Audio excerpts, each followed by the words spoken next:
Dude, congrats on that shit, man. It must feel insane to, first of all, put on such a show for like the whole fucking community, especially where you're residing from this area and have old friends and family come to the show, especially working with it as well. But then having like the Fiza Halen fight, number one Oh, that fight spot, is still being like talked about. for It's your crazy. promotion to have that title like that man, that must feel so fucking good. So hats off, bro. Hats off. And I appreciate it. Yeah, honestly, the feedback I've been getting for the show is wild. Like I've been getting this is the best show I've seen in the last few years. So I've been getting this is the best show this year that anybody's thrown. The fights were impeccable. The promotion was like a lot of people said the first thing out of their mouth is like, "Oh, how do you do it?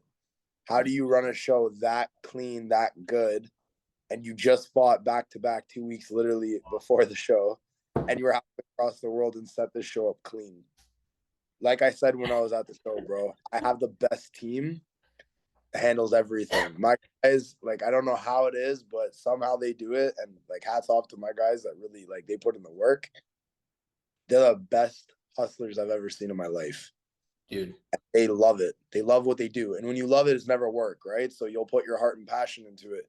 Whereas other people are more in it for money when they do promoting. Yeah. For me, like, yeah, money comes, it's great. Don't get me wrong, but obviously you see the quality of our shows that we host, so we obviously put a lot of money into it too. So like it goes hand in hand with what you do, right? But the quality of those fights were insane, bro. After my guys were done fighting, I sat ringside and I watched a few fights with my son and like my family and a couple of my friends, and I was like, damn, like I outdid myself for some of these matchups, man. Like I really did. I was like, wow, like the Thomas and Victor matchup especially.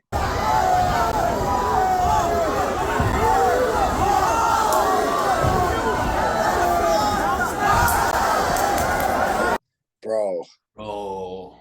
Like Bro. that matchup, I knew was gonna be fireworks. Like I knew the second they both agreed to it, they both said to me separately, they're like, yo, we're gonna have to bring the heat because the other one brings the heat. And if we don't, it's gonna be we're gonna lose. Yeah, yeah.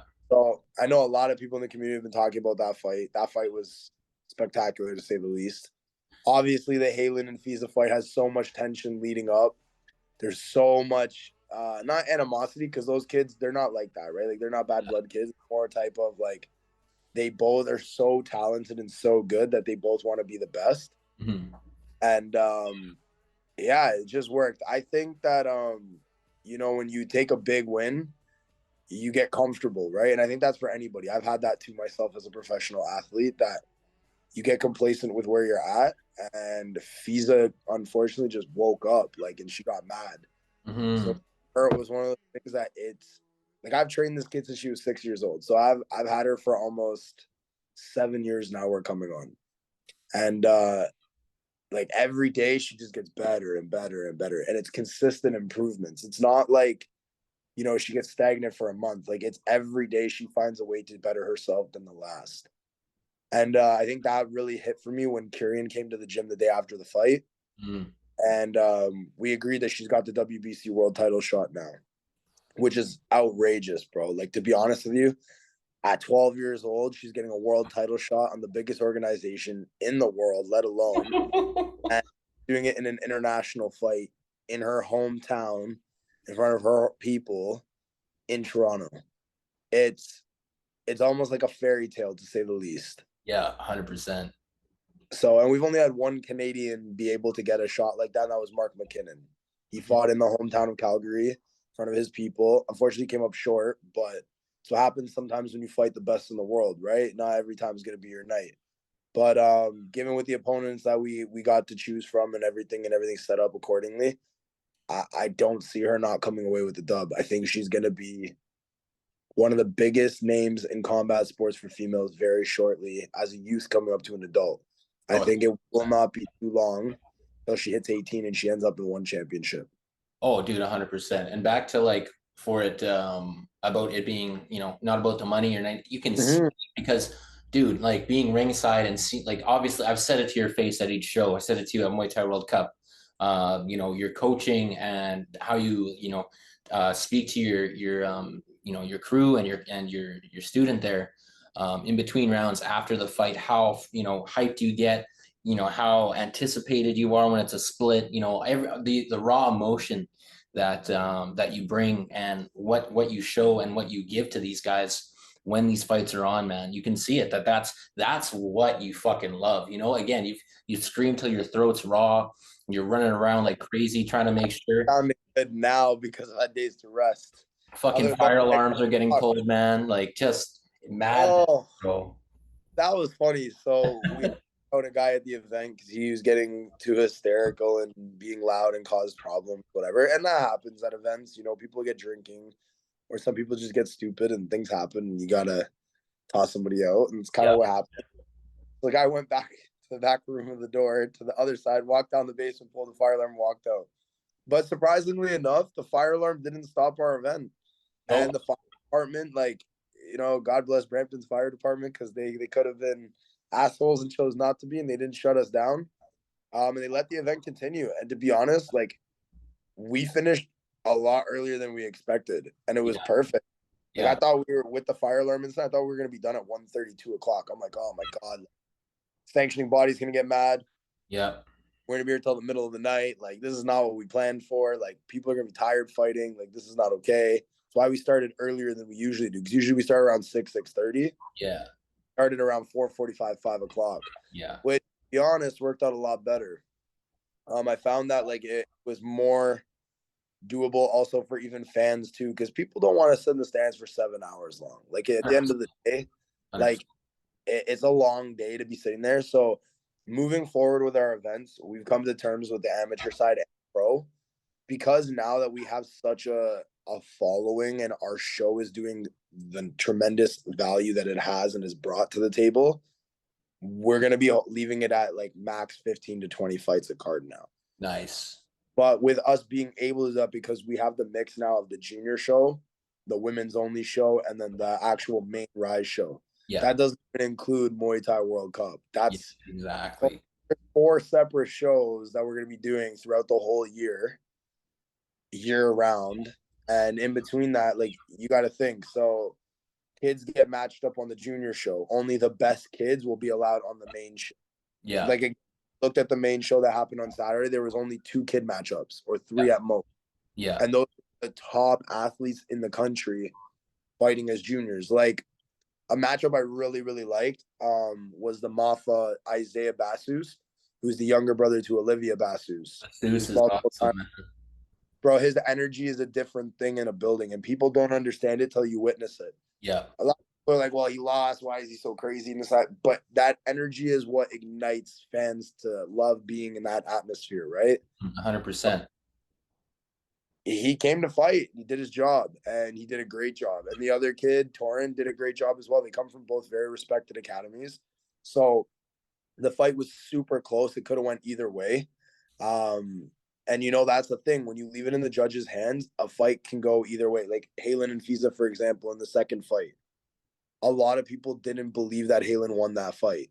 Mm-hmm. A lot of the WBC people were in shock that she got the W. But as a coach, for me, I fought in Thailand so many times that we ended up flipping it and just being like, no, there's no point, run it back. Yeah, exactly. It makes more sense. Right? That you get more out of it too for the fans, because the hype and the buildup leading up to it is so real. Oh, and the fight's gonna be great because it was such a good fucking fight, that second one too. So those kids that were on this card were the absolute best. And another fight that I wanted to highlight too was Ava versus Addie. Mm-hmm. A lot of people, Ava is not really a huge name in the city yet, because she comes from London. She fights on more of the not demos, I would say, but more of the kick light avenue, and she's just racked up experience, right? Getting ring time. Because that's why I like Wacko a lot, is they have the kick light option for juniors and kids, that they can get 4 kick light fights counts as 1 fight. Okay. At 100 kick light fights, you have 20 actual fights, or 25 actual fights, right? So you can build up so much experience in so little time that it's outrageous. It's crazy. So you're seeing avenues for kids grow exponentially. But yeah, she's got a good record. She's got some good experience. She's got 12 fights. And Addie's one of those girls that was 10-1. And a lot of people know about her. She's really good. A lot of experience, a lot of national title wins. She's a different beast, man. At like 13 years old, she's beating up 15-year-olds. So like it was really cool to see that match because both those girls have a lot of different experiences, different sizes, different weight, everything in the sense. So when they threw down, it was a really good fight. It was, dude. You know, some of those walkouts honestly felt like fucking UFC walkouts. You know, specifically, well, Basus, but Ramuel specifically as well, man. Like, oh my So God, the way we set up the walkouts was meant for that on purpose. it was good. So we're getting ready to change because again, with shows that we're doing, and not to knock or disrespect other shows in Ontario, but a lot of promoters lack the idea of building production.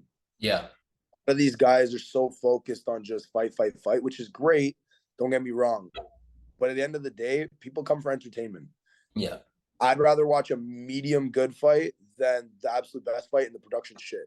yeah, If you're sitting on, ghetto plastic chairs, there's lights all on in the building, the music's terrible, yeah, 100%. Joker ring. Well, like, okay, the fight might be great, I'll enjoy it. But if you ask me how'd the show go, eh, It was okay. But you put dank. me, It was damp. yeah, I mean, like it's quality over quantity, obviously. And when you can provide both, that's what sets you out from the rest, right? Yeah, And again, I've been in the industry working promoting not for super long, but I have a lot of people who I have that are in my corner that have the years and years and years of experience doing this. yeah, Right? 100%. You can see it. My head coach is one of the biggest promoters in the world. Mhm. Right? He's got ONE FC backing as a promoter and WBC. He's done Muay Thai Grand Prix and all the biggest shows. So I've also fought on all of his shows. So I know what to expect as an athlete at the highest quality level. Yeah, I've fought in the biggest stadiums in Thailand. Like, and even before my fight, I was laughing with Jesse, one of my guys, before the matchup. I'm like, this really feels like I'm back in Max Muay Thai again. Like, walked out for Rams fight because Rams fight, everybody like was like, what is Chop City? But yeah. Rams low kicks. Like Ram is a low kick finisher. He most of his fights that he has with low kicks, he breaks people with their leg kicks. So everybody calls him Chop City. This is like his nickname in a sense, right? Yeah. So yeah, like it was crazy. Like you said, the walkouts seemed like UFC quality. The music was on point. Oh, The dude. light was absolutely sick. And the amount of people we oversold out. I think at that point, like I said earlier, with the fire department being there, I'm lucky they didn't shut us down because we were definitely like 200-300 people over capacity, like 100%. Like going into that night before we let out, VIP was fully sold out, and VIP holds 350 people. Holy shit, bro. That What didn't was like what was the start. full capacity of the show? How many do you know? The whole building was 700. We were at 900 something people in there. Yeah, it was wild. It I was figured absolutely I'm like, this is 1,000 people. I was looking, I'm easily. like, this is basically a Yeah. thousand people. Yeah, yeah. Mm-hmm. And like the second show was nuts. And then this show, especially knowing some of the athletes, knowing some of the backstories, seeing some of the fights as well. Even having the Newberry and Danilo fight rematch. They fought in Muay Thai World Cup, obviously, and just some of these relationships and seeing these fights too is really awesome. And dude, that I have that actually. Obviously, you had the mic on there. I wanted to add like captions for that little time when there was that slam, like "Hey MMA fighter," and make like a little fucking Yeah. poster.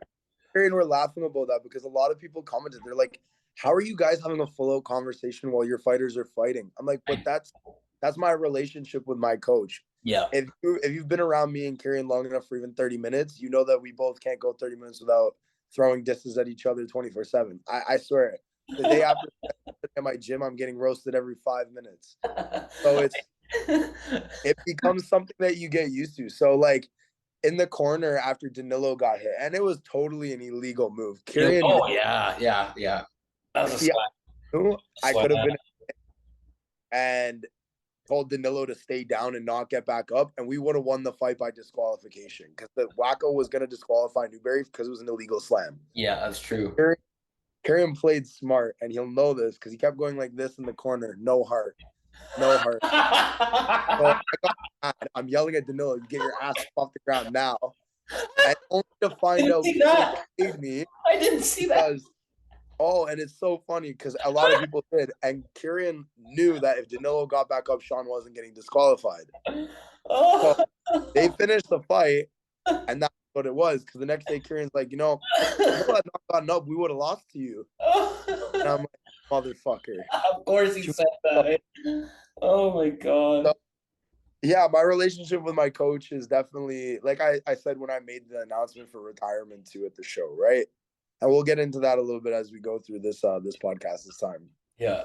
For like our relationship, I can't describe it. He has this relationship with all of his fighters. That's why like loyalty to him is one of those things you'll never have to question. Mm-hmm. And why I got given the position that I have in a lot of the stuff I do with WBC and Muay Thai World Cup and stuff like that. It's because he knows full-heartedly that our relationship it's not, you can't penetrate through it. You can't break that. No, fuck no, you Like, can see it. Obviously. you can put money on the table, you could offer me the world, but the reality is that that man has given me a lot of what I have today for this lifetime. Yeah. Right? Like to give my son the life I have because the opportunities he opened doors for. Yeah, 100%. So, and me and him have had that conversation. Like I've told him, I'm like, I it's so bittersweet to say, but it's sappy too because he always calls me gay for saying it. but the truth of the matter is like had I met him when I was 10 or 11 years old, I would have already been number one in the world years ago. Yeah. Guaranteed. His coaching to how he makes you feel as a fighter, makes you think, and how you perform from all of those pieces leading up is why guys truly believe when you're on his team, you're unstoppable. Oh, dude. You go to his gym and watch him train his fighters. It's not that there's some magic potion or he has some magic technique that he teaches you. It's he makes you truly believe in who you are as a fighter and as a person, that you don't doubt yourself when you get to those ropes. And again, Sean and Danilo to highlight onto that fight, right? Because again, I'm a byproduct of my coach, and Sean is a byproduct of him, and Danilo's a byproduct of me. Yeah, exactly. So many exchanges look so similar because I teach what I've been taught, but I also have a mix of my own style. But you also see the difference in how they fight. But their fight looked so good because their styles clash so well because it's so similar. They do. I love that fight at Muay Thai World Cup. And you know what, Kieran? I was filming at the fight there when you guys were there. Mm. I'm filming, and obviously, like, I'm a little nervous trying to be professional and shit. And Kieran comes up to me, and the fight's going full blast. Like I'm filming, and he's not. I see him out of my court. He's not looking at the fight. He's looking at me, and he walks right up. And I'm expecting like to be nervous for some reason. And you know what he says? He makes me feel nervous when he walks up. Yeah. Well, and especially with the level too, right? And he says, "Are you having fun?" And he gives me the eyebrows like that. And I'm like, and I said, I look at him like, I fucking love you, man. Honestly, like, dude, just to be able to come and do this. And you know what? I can't lie. Out of anybody I've ever worked with in my career, he has made it the easiest for me to love fighting again. Like, and again, to kind of touch base a little bit on this, because a lot of people are like, well, why are you retiring so early? And I said this when we were at the event, right? Yeah. Truly, I'm a father now, bro. I got to be a dad. Like, I've had so many fought on the biggest name promotions. I have the belts. There's not really anything left to prove, right? Just went to Thailand, two fights back to back, 2 wins, 2 finishes back to back. One of them was a world title, and one was on one of the biggest promotions other than one championship. Yeah.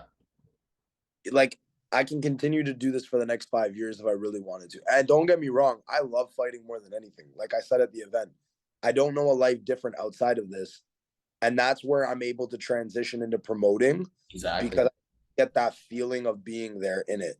So it's not that I'm lacking or missing anything. The only difference is I'm not punching someone in the face. My fighters are doing it for me. And you love the growth of your athletes, right? That's it that you can see. You fucking love the growth. Bro, dude. And watch some of the fighters that I have on my team get a different experience. Like, I have to highlight, like, one of my girl fighters, Janelle. I said it to her when I saw her. I couldn't be more proud. Mm-hmm. That girl has never taken off a shin guard in her life. Yeah. Before she came to me, she was a decent, okay fighter. And again, her coach is one of my students, Yeah. Anthony. She was good, but she had never even tapped into her potential yet. And she still hasn't. She's just getting started.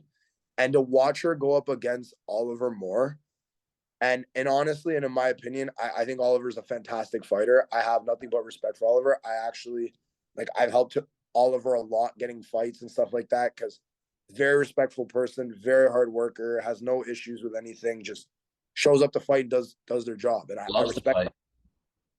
But to watch how close that fight was, and I thought that we actually took it, was to the point of right after the fight, Oliver even said, we got to run this back because it was too close. Yeah, she did. Yeah, exactly. And you know what, too? Back to the promotion itself. Yeah. You can, dude, like when those arms get raised, man, you can just see the fact that you're providing this kind of that feel. You know, when Adesanya won, and he's like, I wish you could feel this moment one time in your fucking life. You know, you're giving these kids and these guys and gals that fucking feeling when they're getting And these. it's true, bro, because I Even got if you lose, some of the dude. I spoke with Victor after his loss, and he was hit hard after the fucking Muay Thai World Cup loss, bro. hard. And this Yeah. one, not as much at all. And he was smiling after, man. And I spoke with him, and he loved the fight because he knew it was a great fight. So I think, like, in terms, I've had conversations with Victor already, sorry. And a lot of it comes down to how you preparation for fights too, right? I think going gym to gym and having 50 people's hands in a pot when you're trying to get ready for something doesn't help you. Mm. I know an Was it MMA switching style. between Evolucao and Spartan and a few more? Well, I mean, like, when you train with 50 different gyms, you have 50 different opinions, right? Like, if you look at, and again, every fighter is different, every fighter has different needs. It's how you train for a certain opponent too. Like, at this level now, you can't just train to train. And I Yeah. had this conversation with her. I told him straightforward. I'm like, look, you're getting to pro.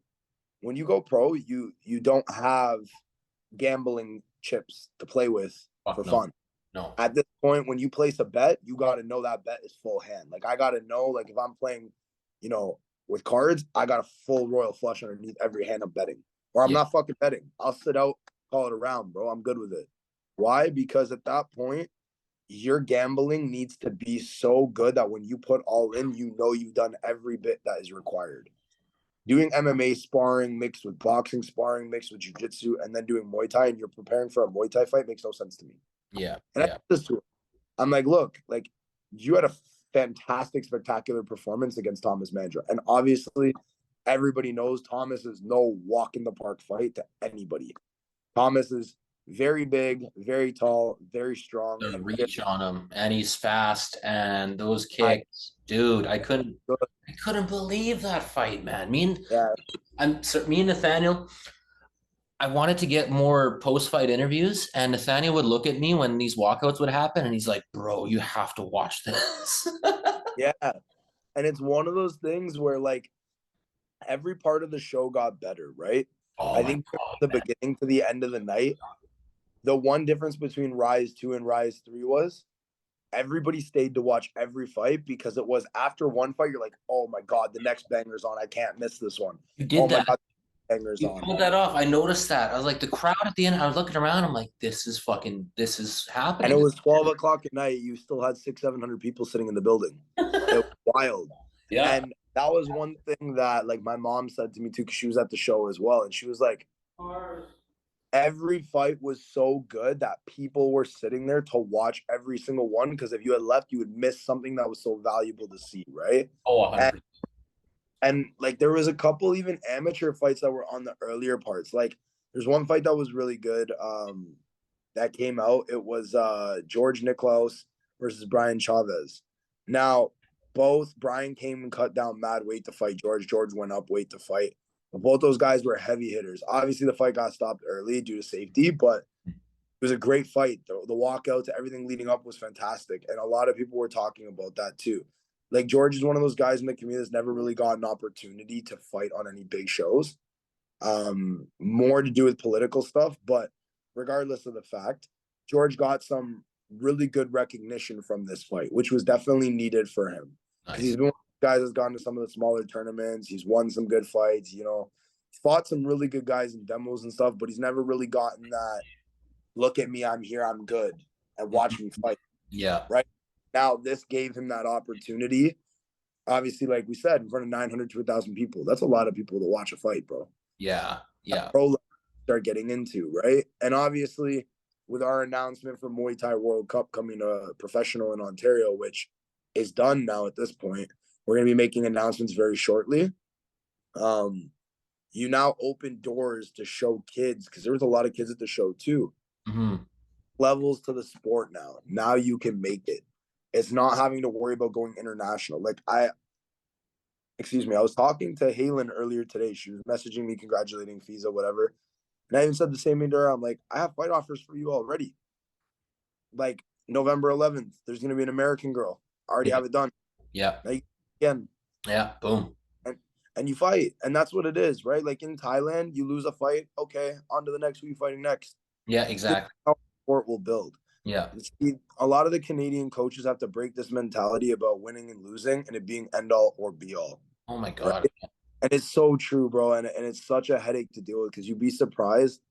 As a promoter, I see it more now than I did as a fighter. And I thought as a fighter, it was bad. Like guys would pad their records or guys would be scared to take fights and vice versa, right? Like even going back to the thing with me and Jake, like I had lunch with somebody the other day with Kieran. And the first thing out of their mouth was, oh, you and Jake need to fight.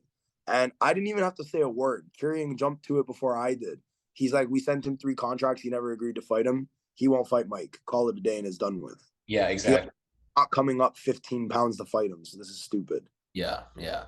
So, and the person was like, wow, like 2 people are saying this is like really like crazy because what this person's saying is not that. And obviously the truth is the truth, right? Like, we both know this because I've shown you this stuff. So, you know, yeah. Anyhow, point being is what I'm getting at is our avenue, like to get to the next level for international and worlds, Canadians need to fight each other, and it doesn't matter if you win or lose because it's not about you, it's about the next person we go in against in international and worlds. You're not number 1, you're number 2. There's a number 2, right? And that's still a high-ass level to be. Well, and you can always work to get to number 1. So exactly. Just because you fail the first time don't mean you can't come back the second time. Like Fiza and Halen's a prime example. The first time they fought, Fiza beat her clean, unanimous, clean fight. Second time, Halen came back in 1 split. Yeah. Right? I mean, people may not have agreed with the decision, but she still won technically on paper. So at the end of the day, it's not impossible to make things happen. It's how you work for it and you get it done yourself, right? Oh, and dude, it's such a mental growth. Like I just got off with TJ Laramie there. The guy got cut from the UFC. He's been more active since he's been cut than he was when he was fighting in the UFC. He's picked that's the other different promotions. It's hard too to get fights if they're not calling you out to fight. Exactly. And he was asked, he's like, if the UFC called me today and asked, do you want to fight on a card? He would say, no, I was too young. I wasn't mentally prepared. What I'm doing right now is I'm fighting guys who I'm able to fight that are giving me my level of fight, showing me the levels that I need to grow in, while staying active. And again, if he loses, whatever, there's, you can do 10, 12 grappling tournaments a month. This guy does. He doesn't get injured. It's just putting in those reps of, competing, honestly, whether it be, you're going to be Muay Thai, sure, do as much as you can. But if win or lose, just get those reps in, especially amateur at this level right now. It's high level amateur, but get those reps in. And that's so important, right? And like, again, going back to Victor and Thomas for a second, like I said to Victor, he, like, first thing out of his mouth, out of the ring, I'm not injured. I'm ready to go. Give me a fight on Muay Thai World Cup November 25th. I'm ready to fight. Yeah. Okay, perfect. Yeah. November 25th, and you're back in January 27th on the pro card in Muay Thai World Cup Ontario. Amazing. You got 2 full signed fights. Now you have 2 fight camps back to back. You get paid. Now you got money. 27th is that's our pro show is going to be. Yeah. That's the day before my birthday. That's perfect, bro. My birthday, January 27th. Love it. Oh my. I wanted to do it. So our first Rise show was January 27th of 2023. Well, 28th because we did it the day after because it was the Saturday that following on. But this year coming up on 2024, Saturday is the 27th. Nice. Oh, that'll be good. That's a good. It's funny. UFC Toronto is on the 20th. That's a good week for fights in Canada. This shit's growing massively, man. And it is. And to be honest, it's expanding all over Canada. We got more plans too, man. Ontario's just first stop. Yeah. Oh yeah. That's what I was hearing out of Kieran's mouth. Oh, man. Me and him, I tell you, he makes me run faster than he does. And it's my coach thinks that, there's more hours in a day than there is. And I love the guy to death. And he kills me because between me and him, like now at this point, we have obviously the Muay Thai World Cup and the Rise shows. So those two things are already blowing up crazy. Now we're going to be touching base with boxing and and other things. Like I'm going to be getting into a bunch of different stuff. Like I said in the ring when I announced my retirement, I'm not leaving this industry whatsoever. Yeah. I'm just now changing the level of where I'm going with it into a different part of the industry. As if you guys are gonna do boxing and MMA, fucking hell. Oh, I can't really get into what we're doing with the boxing and MMA, but I can tell you this much, that the boxing is definitely going to be a very big game changer, especially for production and combat sports that's already established in the United States. And it has a lot also to do with like guys who have fought in Thailand without gloves on. Oh shit. So if that one works out, it's great. And then the MMA side's really cool too, because there's other things that we get to do with giving back in the community and also like doing good deeds, like giving to like cancer and stuff like that. Things we're gonna do like with fundraising and all of it. It's really cool. Kieran's the WBC Cares Canada guy as well, right? Yeah, so he runs all of WBC Canada. I have Ontario, and Maz from MFL has Quebec. Okay. Maz will be doing some stuff with Quebec just shortly after we get Ontario established. Nice. So our plan for Ontario, and I've talked to a few athletes already because everybody wants to do Road to One. Everybody wants to get to one championship. So we're going to do a couple more Road to Ones next year. Kieran and I are going to sit down and discuss weight classes and all that stuff and get it publicized very shortly after we obviously make the announcement. Our first show won't start with Road to One. We're just going to highlight a lot of the high-level pro fights because from Rise 3, we already have 4 matchups that are set for pro. A rematch that a lot of people are talking about, and I think will be very different than the first outcome that they had, which is Basil and Bashar. Okay. First time they fought each other was with all the gear on. They were in a 4-man tournament. Both of them had really hard fights leading up. And it didn't allow their best performances to come out on both sides. To be honest, both of them, I've seen them both at their best. I didn't see both of them at their best that night. You said too, the gear, it's when it's slipping, it's having to adjust. Oh. When you saw our 4-man and 4-woman tournaments at Rise with no gear on, it set the tone of what real fighting looks like. Right? I was excited to see no gear, bro. Oh my goodness. Yeah, all the gear on is bullshit. Real fights in Thailand, 4-mans, 8-mans, all that are done with no gear. Yeah. Like I go back to a fight series that was way back with Journey Fight Series back in Alberta a long time ago. They did an 8-man with a former opponent I had, Chris McMillan, who fought on it, and he won.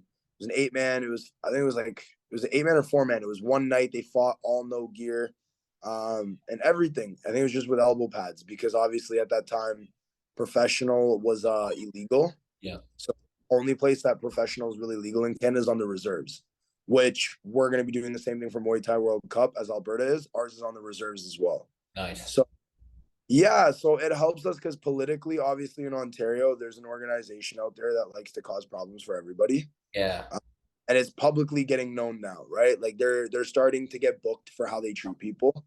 Like I hear it more day in, day out, to be honest, bro, from every other coach that crossed paths. From an incident that they deal with to how they're treated as promoters, to as coaches. Like even with team choices, like for IFMA and stuff like that, They sent me an application to cover an event, and I was like, I'm good. Yeah, like it's ridiculous. Like these guys are so full of themselves and they have nothing to offer. Like yeah, insanity, bro. Like I look at it like if you guys worked with us, our sport could be 10 steps ahead where it is right now in 3 months versus us having to wait 9 months because you keep putting us back. and it's just helping the athletes. It's nothing against. It's all it is, man. And like even to touch base quickly onto that, like leading up to Rise 3, like the WBC titles and stuff, we have WBC K1.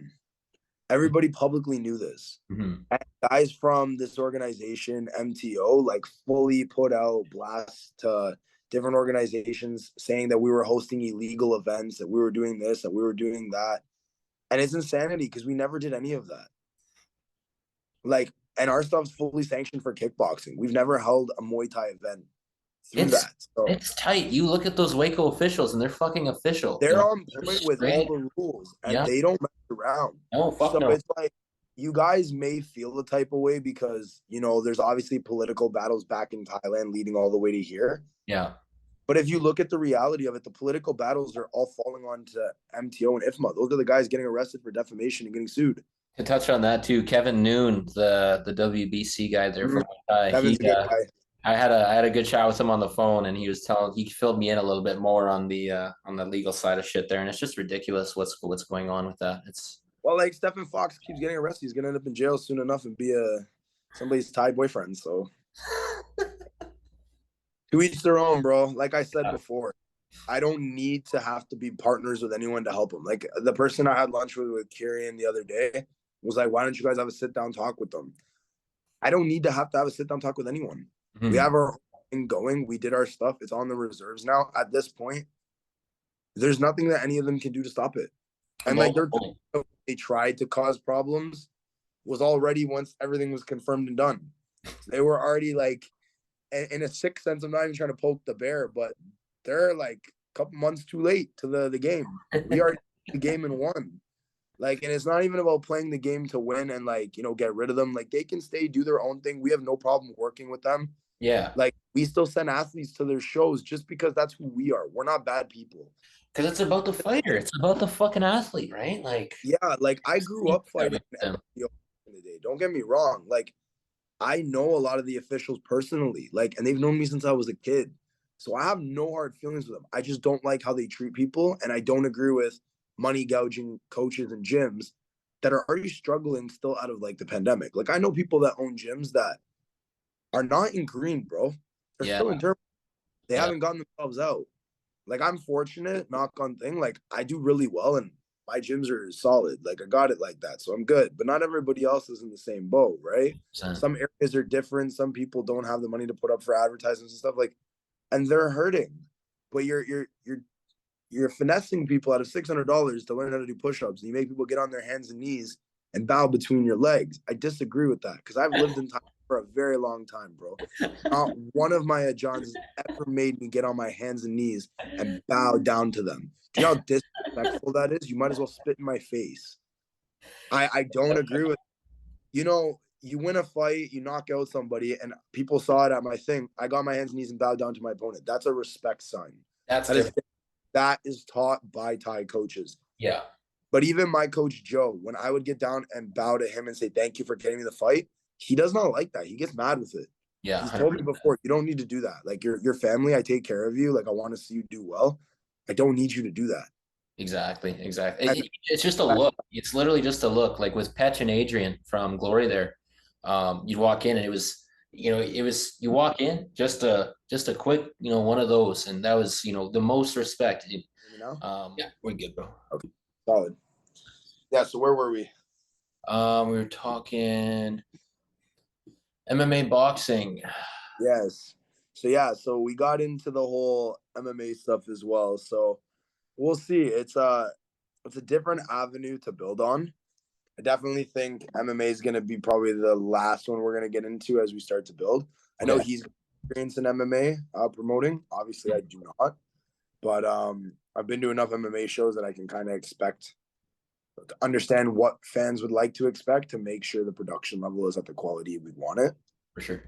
So there's a lot of stuff to do. My main focus first is to get Ontario Muay Thai World Cup set up, get the pro shows flowing, get everything going so that we can do that, as well as our ranking system. That's really important. I think that a ranking system motivates athletes to want to compete more and allow the best to know who they really are. Because like that system you have where you can send out for coaches where athletes can message other coaches from other countries and stuff and organize fights, that ranking system can help. So when they're looking to fly out someone who's at the top, like their best, set up for like world title fights, for example. Like that's how we did with WBC for FISA. Nice. Gave us, one top girl from Thailand, one top girl from the UK, and one top girl from the States. And well, FISA's beaten 90% of the girls from the States. I think there's one or two that she hasn't fought yet, but they haven't agreed to fight her anyways. So we want the girl from the UK or Thailand. Like I prefer that she fights a Thai. I'd rather that because it means more when you win a world title against a Thai, in my opinion. I think it sets the standard of what it is. So we're gunning for that, but obviously we'll take what they give us because, we can't pick our opponent in that sense, right? But with that being said, yeah, so that's kind of the avenue we're going for promoting. But yeah, just to shed light onto Muay Thai World Cup Ontario. Like it's gonna be big, bro. Like big. Like, and I'm so excited to share the details we have. It's very similar to what Kieran's already got built in Alberta, in a nation. We have access to a casino. It's gonna be a big venue hall. It can hold up to 2,000 people to get started. They have a bigger one for 5, but we want to start off properly and build the show the way it should be. Because Kieran's getting at that level where it's 4,000 to 5,000 people. So we want to do the same thing like he did when I fought on the first Muay Thai World Cup in Alberta. It was like 2,500 people or 3,000 people. Insanity. So I want to get it to that, and I know we will. I don't think we'll have an issue with it because we did 1,000 people on this amateur show, and you start bringing in some higher level names and stuff like that too. It only leads, right? And obviously the venue, right? That turns into a vacation almost more than just a night out, right? 100%. Well, that's the thing too, right? You have the casinos, you have all the outing. People get to make a date night of it. People get to make it a thing. You get to watch your teammate go kick ass and fight on TV. They go pro. Like there's a lot of cool things that are coming with this, and I think it's gonna set the standard in Ontario that has to change, right?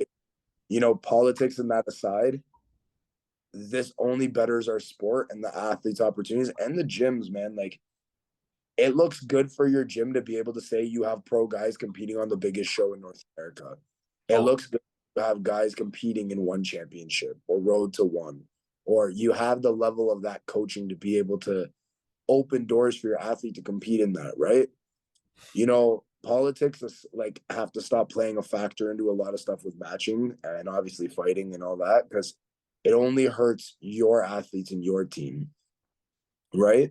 So that's a benefit to everyone. It like we said about the the he who or them that they'll not be named, just holding shit back. So yeah, like it's crazy because when I was down in Thailand, like some of the guys that I used to work with know I work with WBC now, and they're like, yo, we can't post you at our gym. I'm like, what do you mean you can't post me at your gym? They're like, dude, we're affiliated to IFMA. We can't have this. I'm like, what? Are you serious? Like, this doesn't even make sense. This is like Thailand. I'm here paying to train. Yeah. So there's nothing to do with them. They're like, well, like, and then you have some gyms that don't get into any of the mix of politics. They'll send guys to everywhere, right?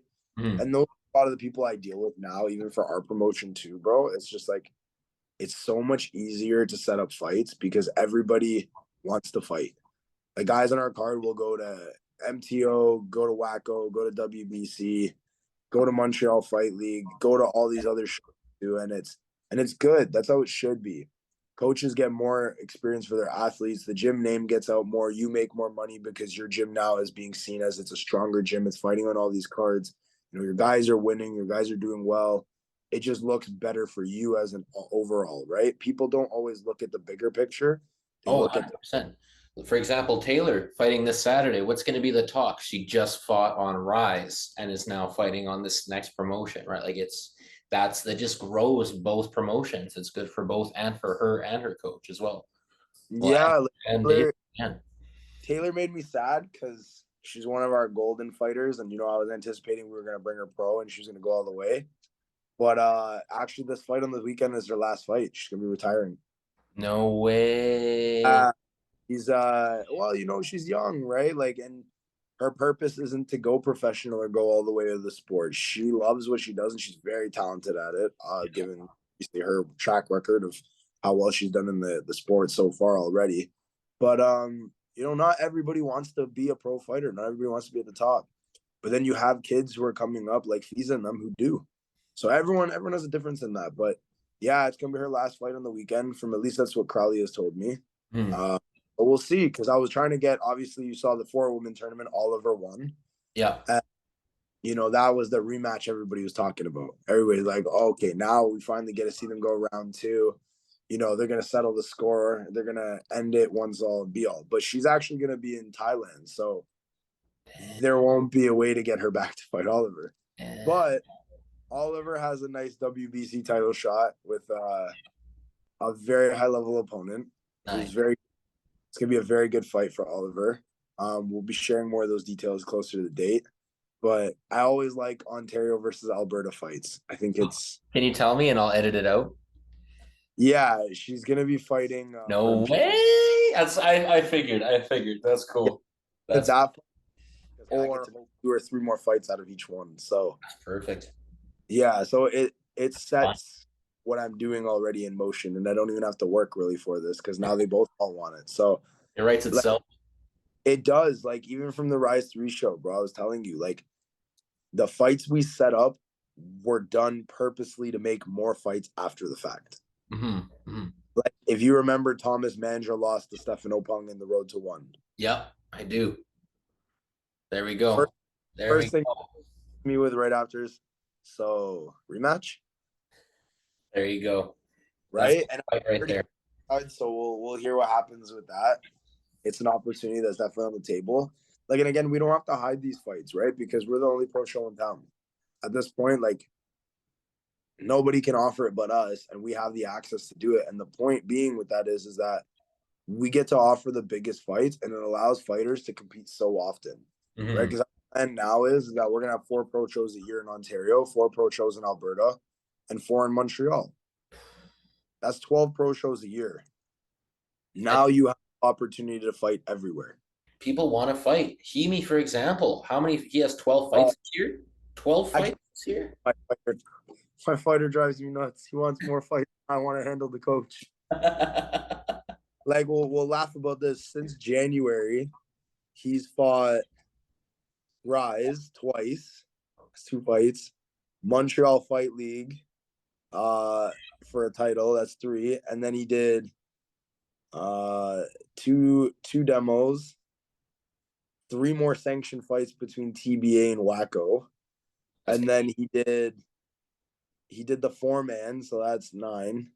And then he did Gladiator Dome the week before, and he knocked out a guy with a flying knee to the face. That was a nice knockout. I posted. Yeah, that was a good one. Yeah, that was the guy ducked his head. It was beautiful timing. Hemi watched for it, and he set it up. It was nice. Yeah, and it was so, like, nonchalant how the knee landed. It wasn't like it was like overdone. It was like bink, and the guy went straight to sleep. It honestly reminded me of the Sandhagen flying knee knockout. Yeah, exactly. So very similar, to where it was just like, it was so simply done that when it landed, it was like, did that really just happen? Yeah, it was basically like a surprise walk off. Like he's like, yeah, shit. Like, he didn't even know he did until he turned around.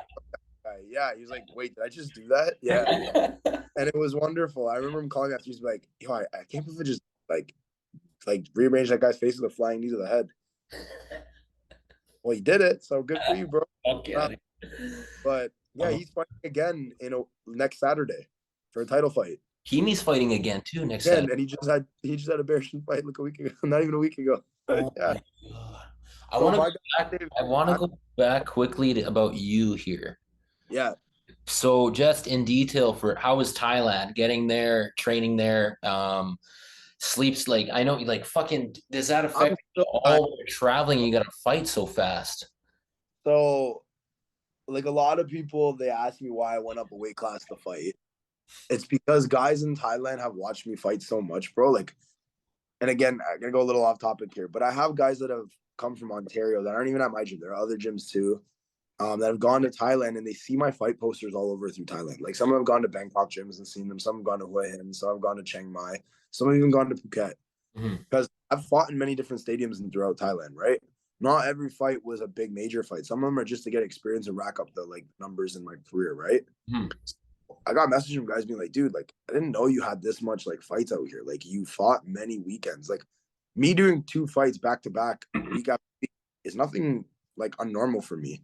Yeah. Like I in Thailand at one point when I was in Chiang Mai for almost like 1 year straight through, and I would fight 4 times in a month. The Like, flight, like the time change didn't fuck with you at all? oh, I lived there for a year. You got to think I fought 4 times in 1 month, took a week off, rested, relaxed, got back to training for, and then fought again 4 times, did the same thing. That's how I racked up my numbers and my record so quickly. Because before I went pro, my amateur was 44-5. So like, and that's a pretty decent amateur record as well, right? Considering. So like, I already was on the brink of 50 fights before I even went pro. Yeah. And now, like walking away from the sport, I think I'm at it's like 81-9 or 82-9, something like that. Jesus Christ. Yeah, almost I've 100. wrapped up a lot of fights. Like, and you got to think in the last 2 years alone, I've done 8 fights, and they're all pro, and most of them are title fights. Like and Max Muay Thai World Cup. Like I fought on big shows. I don't take walk in the park fights for fun. Like I do Yeah. it because I challenge myself. But at the end of the day, like I've said this before, for me to fight at a heavier weight class, there has to be something that's on the table for me. When I I like that won't. you kept your word about elbows. I love that it's funny. I was watching both of those fights. I was like, like, I knew it. Like, it's just going to be elbows. He's going to fuck him up. Well, I said to many people, bro. Like I'll put it like this: the title fight I had in Thailand recently, the opponent I was supposed to fight, one Songkran pulled out 2 nights before my fight. He's a very big, like native in wax Muay Thai. He's got many fights, bro. There, like he's all over YouTube. Mhm. And honestly, I was more tripping about the fight than I thought he would have been. So Yeah. I'm like, this guy's got a lot of experience in max Muay Thai. Like I watched some of his fights. He's a big name. He's only lost once. He's fought guys from Sit Mun Chai, a few other gyms too. Like he's good. Like, he's got a pretty good track record. Like 4 wins out of the 5 fights he had on Max, and he's fought in Super Champ and all these other ones. The dude pulled out because he watched a fight of mine with my clinch. So I don't want none of it. So my coach No way. an opponent, and this guy I fought for that belt actually he beat the Thai that I beat the year before for another weight class title. Oh, no shit. So That's a good matchup. it was a good matchup though. And honestly, it was a good matchup for him. For me, it was terrible because I've never fought anyone that short. And Yeah, it you wrote threw me that. off so bad. My game, honestly, if there was a time for me to lose a fight, that would have been it. Mm, I was going back in the corner after the first round to my boy Jesse who came out, and I'm like, dude, I can't get this guy. yeah. I can't tag him. I don't know where he is. I'm throwing punches and his head's 3 inches below where I'm throwing. So the only thing I could do was throw elbows, and I caught him. I split his forehead right from here up down the middle. That's why they stopped the fight. Because Yeah. people after being like, why'd they stop the fight in the 4th round? Like the guy wasn't out. I'm like, I know, but his whole part of his scalp was opening. His skull showed. Well, if So you hence, ever been elbowed slightly, you know. oh, you get cut immediately. Like most of them. There's Like, only one guy fought that like we still call like the leather belt face, and that's Chris McMillan. I elbowed him probably, I think, like it was like 80 elbows in the fight. And he never cut, never swelled, and it was wild. Like I hit him with some clean elbows, bro, and he never even showed an inch of a scratch. It was it that was Muay Thai World Cup? yeah, that was the first Was one. It that was the one title fight? PBC title, yeah, Yeah. the 154. But yeah, like for me, the fight that really highlighted how good I am at a heavier weight was fighting on Max. The Thai I fought there was big, bro. Like Mhm. he was like at weigh-ins, he was big, like a lot bigger than me, like body size, height wise, everything. Like I now realize why I don't like fighting heavier weight classes. It's so much harder and everything hurts. And like for me, I'm one of those guys that I like to fight in the middle. I don't back up. Mhm. I'm used to being head first, and like if I'm gonna get hit, I'm gonna get hit, but I'm hitting you at the same time, right? So when he kicked me the first like left kick he threw at me, I already knew right then. I'm like, fuck this. I don't want to be in this fight long. I gotta get this guy the fuck. I'm like, so I started playing to my strengths, stayed on the outside, worked him around the corners. Every time he stepped in to kick, I'd move the angle so he'd miss. And then eventually I just worked him and broke him down slowly, right? I think what really set it up, if you watch the fight back, I parried his left hand. And I've done this only once or twice. It's an old trick one of my first coaches ever taught me, Matt, where we'd be close enough, he'd parry and he'd swing the leg where the like heel almost hits you in the ear. Oh, So shit. I pulled his left hand down and I did that with a left head kick and I got him shin to neck. Yeah. And I saw his eyes go right there. I had maybe 2 minutes left to put him away or he was going to recover. And luckily, he pushed me and I bounced off the ropes and teeped him in the face. So, things started to play out the way I needed it to. And then he kind of gave me what I wanted. He didn't want to fight me on the outside anymore, and he forced himself in a clinch, which ended up the worst place for him to be. Of course. I'm a clinch fighter by trade. That's what I do, right? So when he gave me what I wanted, I just started setting things up. And then everybody called my finish the button smash KO. So it was so good. 4 or 5 elbows. yeah, like leading up to it, it was like 6 or 7 elbows. And then I had his arms trapped with my right one. I just kept smashing left elbows to the head. And it's funny because people are like, how did he stand up for so long? I'm like, you guys don't realize I locked his arm so he couldn't move. He was trying to pull back. But when you're trying to pull back and you're getting elbowed in the side of the head, it kind of doesn't really work that way, It was like 8 a.m. or 7 a.m. here when I was checking it on my phone. I was like, dude, this guy's getting smashed right now. Yeah, like I mixed it up in between the neck and the jaw, so it worked. And it was a highlight finish for me, bro. Like I wanted to defend my WBC title as my last fight. Of course, yeah. Do all that, but I in the middle of the Max fight, I kicked the guy's kneecap. Like it's in the first round on video. I stepped out to my left because he was a southpaw, and I went to kick the back leg, his right leg, I should say, because he's switched off. I went to smack the back part of his leg with my shin, and he turned his kneecap out, and my foot fully hit it. My big toe just underneath the joint is cracked, and then middle foot, so I can't even put weight down on my front foot. So like I said to Kieran, for me, I don't pull out of fights like for injuries, like unless it's serious, right? Like on Road to One, I wasn't able to because I ripped my meniscus, the same leg. So you can't fucking go through that. Yeah, I was out of fighting for 8 months. So now you put me on the couch for 8 months. Obviously, I gain weight to get the weight up to help me heal my body faster because I eat a lot when I get injured. Yeah. It speeds up. Because I got my arm broken. I was back in the ring 3 months after it broke when I should have been out for almost 9 months to a year. And I put on 30 pounds in that 3-month time because I was eating so much to get all the nutrients into the joints and stuff. Yeah. So for me, it was more than just that. It was also like, okay, I need to get myself to back in so I can go back to training. So I did all the therapy, all the stuff I needed to do to fix my knee. I was good. And then I fought on Max and my foot went. When I came home, like my family and my guys all sat me down. Like, I swear to God, it sounds like an intervention. Sat me down and we're like, look, like we love that you want to fight. We love that you want to do this, but like you got 3 gyms back here at home. And like you got your son. Like, yeah. Dude, bro. Like, you want to do one more and call it a day? Like, okay. But like you're injured, so you're gonna be out for 6 months if it's broken because you're gonna have to do rehab to rewalk, and I have to recondition the body because I don't want to kick with it right away and I break it again. Yeah, exactly. So they're like, with the intent that kicks are being thrown at that level, you can't. Well, and I don't throw without bad intentions, bro. So if I'm throwing to hurt you or kill you. It's one or the other, right?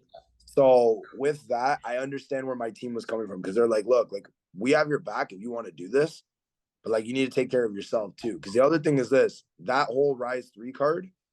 And again, I said it in between the retirement speech. I'm lucky I have my team I do because I didn't train my guys really leading up to this event. I did stuff over the phone calls with them, checking in, making sure they're doing things I expected them to do. They were sending me videos of their pad works and stuff to get my opinions on correcting stuff and things like that. But ultimately, like they all trained with each other because they know what I expect. Yeah. I didn't really be there to oversee what I really wanted, which genuinely, if you ask me, I would love to be there because I always support my guys to the fullest. But I wasn't able to because obviously I had my own stuff. So that's where it comes down to now as a coach and a fighter, you have to choose. Is it you or is it them? Well, and to add to that though, too, that's even more so inspiring that you're out there fighting as well. That fuels them just as much, honestly, too. So I was getting messages from all of them being like, I'm so pumped and ready for my fight. Like watching you chase your dreams inspires me. And that's where I said in the ring, like, if I can change one life from what I've done, it makes the whole entire struggle and everything I've gone through worth it. Oh, yeah. Yeah. And for me, those kids is like, it's Visa. Yeah. I watched, she saw how I came back from many different times when I fought. So she watched me lose to Chris McMillan and then 2 years later, I come back and I win the WBC title by knockout. Right? And then to her, it's like, okay, well, that's what I want to do. I want to be that person. Same thing just happened with her and Halen.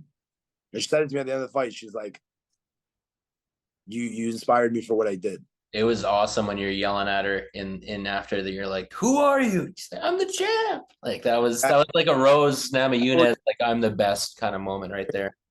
Like Kieran did the same thing with me many times, and this is where the coaching abilities translate over. Yeah. I've had a lot of good coaches. I've had a lot of bad coaches. And like any athlete, that happens as you get to experience where you go moving up in level, right? For me, I'm fortunate that I take what I really love of every coach I've had and I try and leave all the negative out. Yeah. Yeah. Or try the best with all of that, right? Some people have seen my theatrics as a coach when I get loud and crazy and they see like, oh my God, he's so like boisterous, he's so loud, he's so out there about it. But you know what the thing is? My athletes thrive on that. Well, and you guys are at the highest level though, too. That's the thing. That's what's needed. Yeah. I never did well with a coach that was quiet in the corner. If you were quiet in the corner, I couldn't work with you. Fuck no. No, dude, like I said, I get fucking like riled up when I'm seeing like good coaching in the corner. Like it's what a fan wants to see too. Yeah. And it pushes the athlete. I find if you're a quiet coach in the corner, the athlete doesn't thrive off of it. Like none of my guys, that's why they freak out if I say you have a fight and I'm not cornering you, I'm gonna send one of my guys. Like if I say one of my friends are gonna corner you, they're like, okay, well, they have to be coaching like you. Yeah. Because otherwise, like, we're not gonna win. Like, yeah, we'll get comfortable if things aren't going well. And it's true. Like, and I've seen it happen at events. Like I've sent my guys a couple of times with a couple of my friends, and you know, it doesn't go the way that we expected it to because they relate it back to, well, I couldn't hear in the corner, couldn't hear instruction, they weren't loud, and they weren't really like when I started landing stuff telling me to go, and I wasn't sure if this was the moment to pull the trigger. Yeah, exactly. Yeah. Coaching plays a big factor in an athlete's success and how you having a relationship adapted already, right? And a lot of people don't realize how like to the point of like taking steps an athlete will go when their coach is telling them to go. Like that's kind of why I wanted to like mic you guys up as well, as like when you guys are like they're listening. Like a lot of people think it's just the athlete going in there by themselves. Like No. they are, yeah, but it's a team. It's totally a fucking team. And it's beautiful to see when you're watching the coaching, man. Slow fight. Like there was a highlight Sean posted recently today.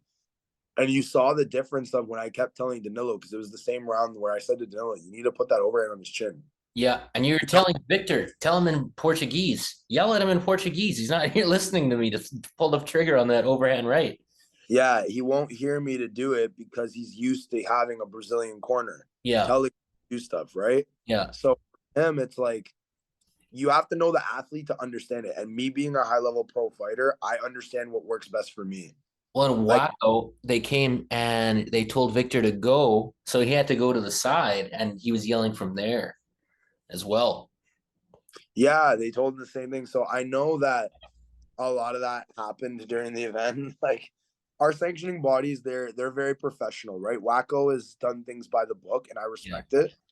I know not everybody agrees with how things get done by the sanctioning bodies in Ontario, specifically MTO and Waco, but the reality is that these guys are trying to make it so that amateur gets to the Olympics. Much MTO, because MTO is more about themselves, more cocky pricks than anything. But it's more with Waco that, for me at least, because I've experienced both sides, and why I chose to stay on the kickboxing avenue and do Muay Thai through WBC is because I see the trajectory that they're building to go towards. I see their end goal and I see the end game. So when I have somebody that's in front of me that tells me plan A, B, C, D, E, F, G, and then you have somebody else that goes, okay, well, I have A, but I don't know how to get to G, and I don't know what I'm doing to get there. I'm going to, wing this and try and figure it out. Well, I'd rather go with the person that has the plan. At least there's some guidance to what I'm going to do. So at least I know if I'm going to make a mistake along the way, I know how I'm still getting to the end. Well, the WBC is the best for that. The amazing Muay Thai Festival is a testament to what they're doing with amateur right now. Well, we're going to be at World Games in February. Fiza's got a one-way ticket spot to that right after her world title shot. In Lumpini. So, yeah. I'll be there. Yeah, we're going to be there. We're going. So I was in Thailand, like just going back to our thing about the trip, right? When I was down there, we set up ties with Fairtex. So Obviously, everybody knows we have a big deal going on with Ute, as we're one of the only sponsored events really in Ontario and in Canada with them that has the arrangement we do. Like it's full sponsorship, right? So our dealing with Sam and Ryan and them is really good. Mm. They come out, take great care of them. They put on a great thing for us. They help all the athletes. Like they did the whole athlete kits and everything. Yeah. All that got treated like the highest level in pro. Guys who were in one get the same kits that they were getting. So like it's quality and showing the athletes that there's levels to this that you were working towards. You're getting on this because of your abilities and skills and how much experience you've adapted already throughout your career that you're now getting to get appreciated at that level. Same Right. the worlds. Yeah. Yeah. Right. Like, and the same thing, like it comes down to building up the foundation for the athletes to keep growing. And I find that WBC, Rise of the Warrior, Muay Thai World Cup, WACO, all these organizations are doing nothing short but that, right? And we're not taking shortcuts. We're not cheating the system. We're not pointing fingers at people. We're not playing the blame game. We're just doing what is called the grit work. Yeah. Grit work will always pay off before the person who sits there and complains and points fingers, because we're actually doing something about getting something done. Yeah, exactly. Multiple shows a year. Yeah, like the shows speak for itself, right? Like now you're gonna start to see Rise is gonna be the biggest amateur show in Canada to lead you to get to pro. Yeah. There's a facility set up for you going through. So it's like you walk through the doors, you know where you're going to, which hallway to this, up the stairs to go to the next room, right? It's the same thing with the events. You got to start on building from demos stuff and like local sanctioning fights, get experience. You know, one of our Rise scouts will find you, sort you out, pull you on, you get onto the Rise shows. Even with our junior shows too, we take guys with zero experience because we want them to build up experience. They need fights. Yeah. You can't get to the big show if you don't have any fights. How are you going to get there if no one knows you? I'm just so fucking excited to see one of these guys won, man. I can't wait, especially even with the Muay Thai World Cup, that seeing Yeah. someone get their hand raised and get that contract. This is just some of the most exciting times for. It's going to be insane because obviously Chachi Yotong is coming down from one. Yeah. So like a lot of people are about to have, like the people that are in that the 8-man and the 8-woman tournament from Road to One, like Cody Jerome and Daniel Kachenko is going to be a very good fight. Oh, Daniel's a killer, man. Daniel's a killer. I had a conversation with Jason Bryan from Shout Out over the weekend because we all had lunch and stuff after the show because I flew out Jonathan, and Kieran because those guys are our solid core group, right? They're great men. I have nothing but love for all of them. They're fantastic people to deal with. That announcing was great too. I'm glad you had him there, bro.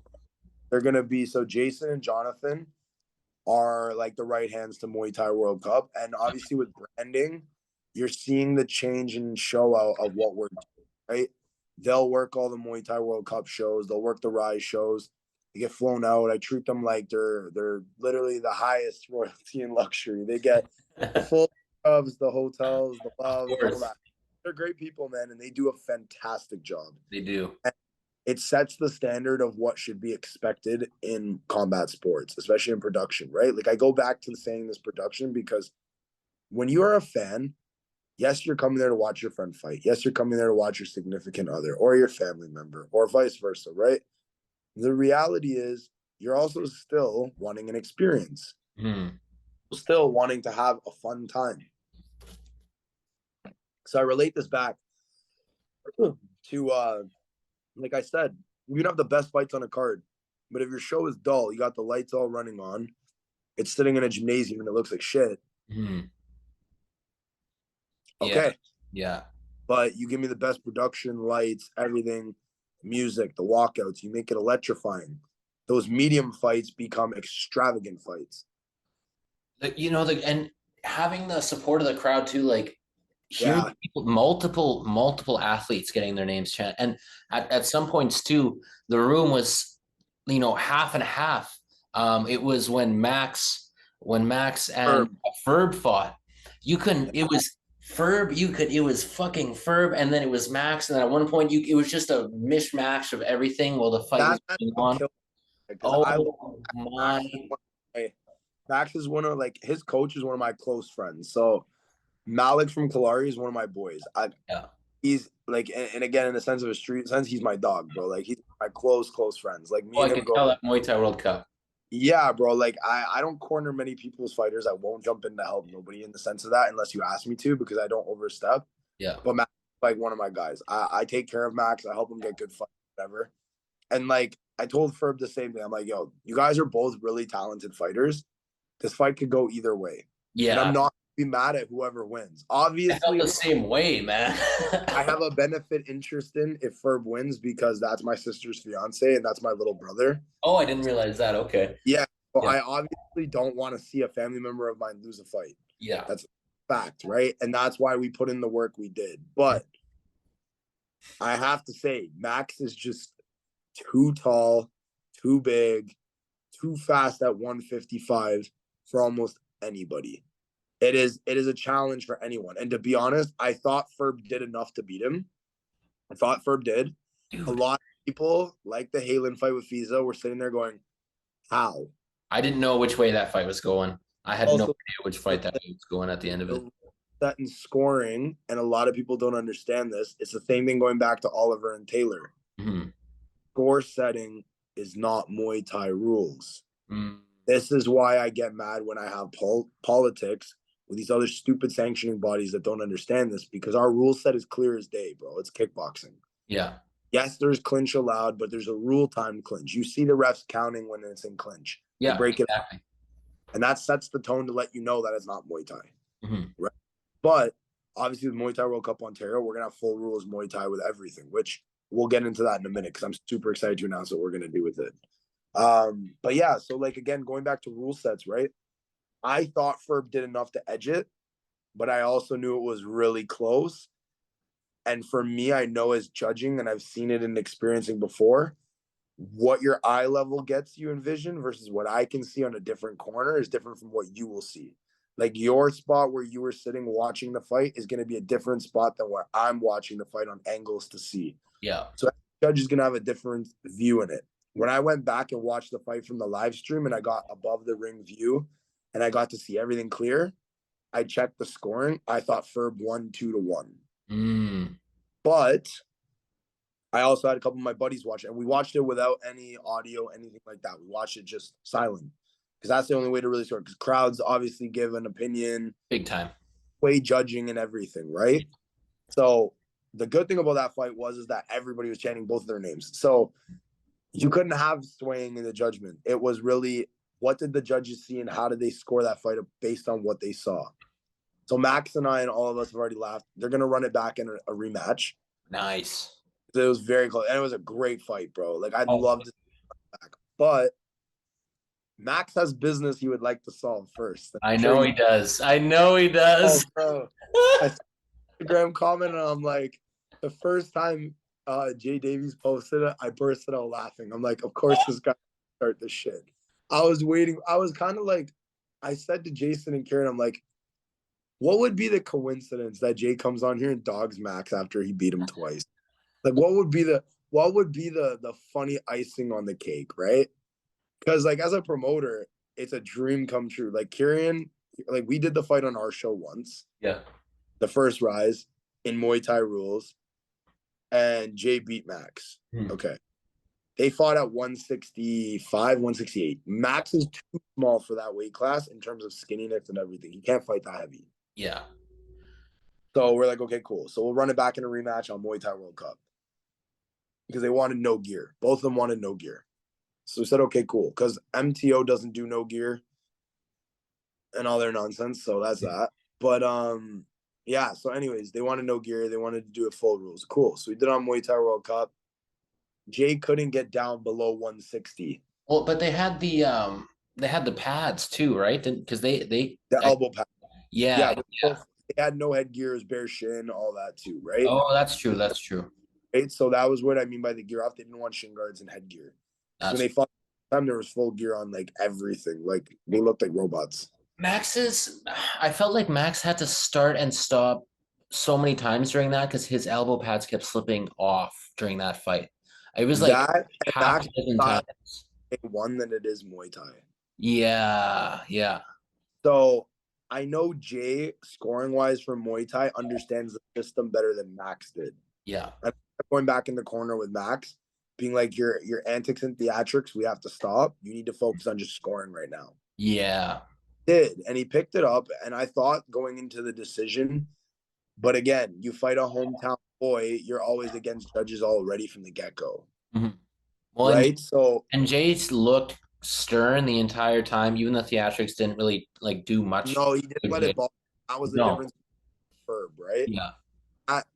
Ferb's never fought someone that plays the taunting games and stuff like that. Yeah.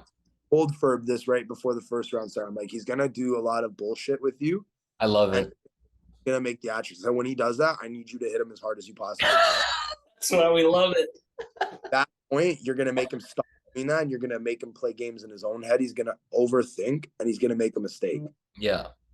Max almost did because Ferb got the head kick on the neck. Yes. Ferb did not step. If Ferb had stepped into that head kick, I truly believe Max would have been went to sleep. That would have been and he's a tall boy. That would have been a big Ferb KO. kick and a very heavy head kick. And we waited to use it till that round. And it was perfectly set up, but it was already a round too late, if that makes sense. So yeah. doing it in the third, we should have done it in the second. Yeah. So I was sitting at a restaurant again with Kieran, Jay, Jonathan, Jesse, and a few other people. And we're all eating. And my phone started buzzing with all the notifications, right? Because obviously they were commenting on the Rise page. And then Jason sees it, and Jason looks at me and he goes, "Did you see the comments on Rise?" I'm like, "What are you talking about?" So I open my phone and I see J Max, J Max, J Max, J Max. And one comment, like, I pissed myself laughing because what people don't realize is Max is one of those kids that's like super new to Canada as an immigrant. Yeah. And he was a Ukrainian gangster back home. Oh yeah. Yeah. Like, legitimately, like, full out is like about it, loves that life, like thinks Loves to fight. yeah, like he would fight for fun every day if he could. He would fight right after again. He would defend that title right then and there. Fight again if they have another guy lined up. Like, yeah, he's not all there with that, right? And I love Max. Max is good shit. Like, I think Max is a great guy. I think he's really funny, and like, you have to understand the type of person he is, and he's a cool he's a cool dude to be around. Like, he's not a bad guy. I like how much Malik loves Max too. They have a really good relationship. Malik is a very, very good coach, and for his athletes, he loves his fighters like it's his own kids. He does, yeah. Bro. You can see it. Each time I've spoken with the man, and he's so proud of it too. Win or lose, he's so fucking proud of that. Proud of his fighters to the end. That's why I get along well with him. Guys that are like that as a coach that are wholesome, I get along with them very well. Yeah. Find that there's no ulterior motive out of it. Because again, like I said to you before, bro, I've had good coaches, I've had bad coaches. And some of the bad coaches, like, if you don't bring anything to the table for them that can make them something more, they won't pay a mind to you. Or they don't care if anything goes left with your relationship with them. Right. Weird, right? Whereas some of the guys who I'm friends with, like, in this industry, like, heavily, are super about their athletes, right? Like, even Crawley, like, I got love for the guy. He's batshit crazy. Like, literally. But he's very much all about his athletes. Yeah. He'll give his shirt off his back.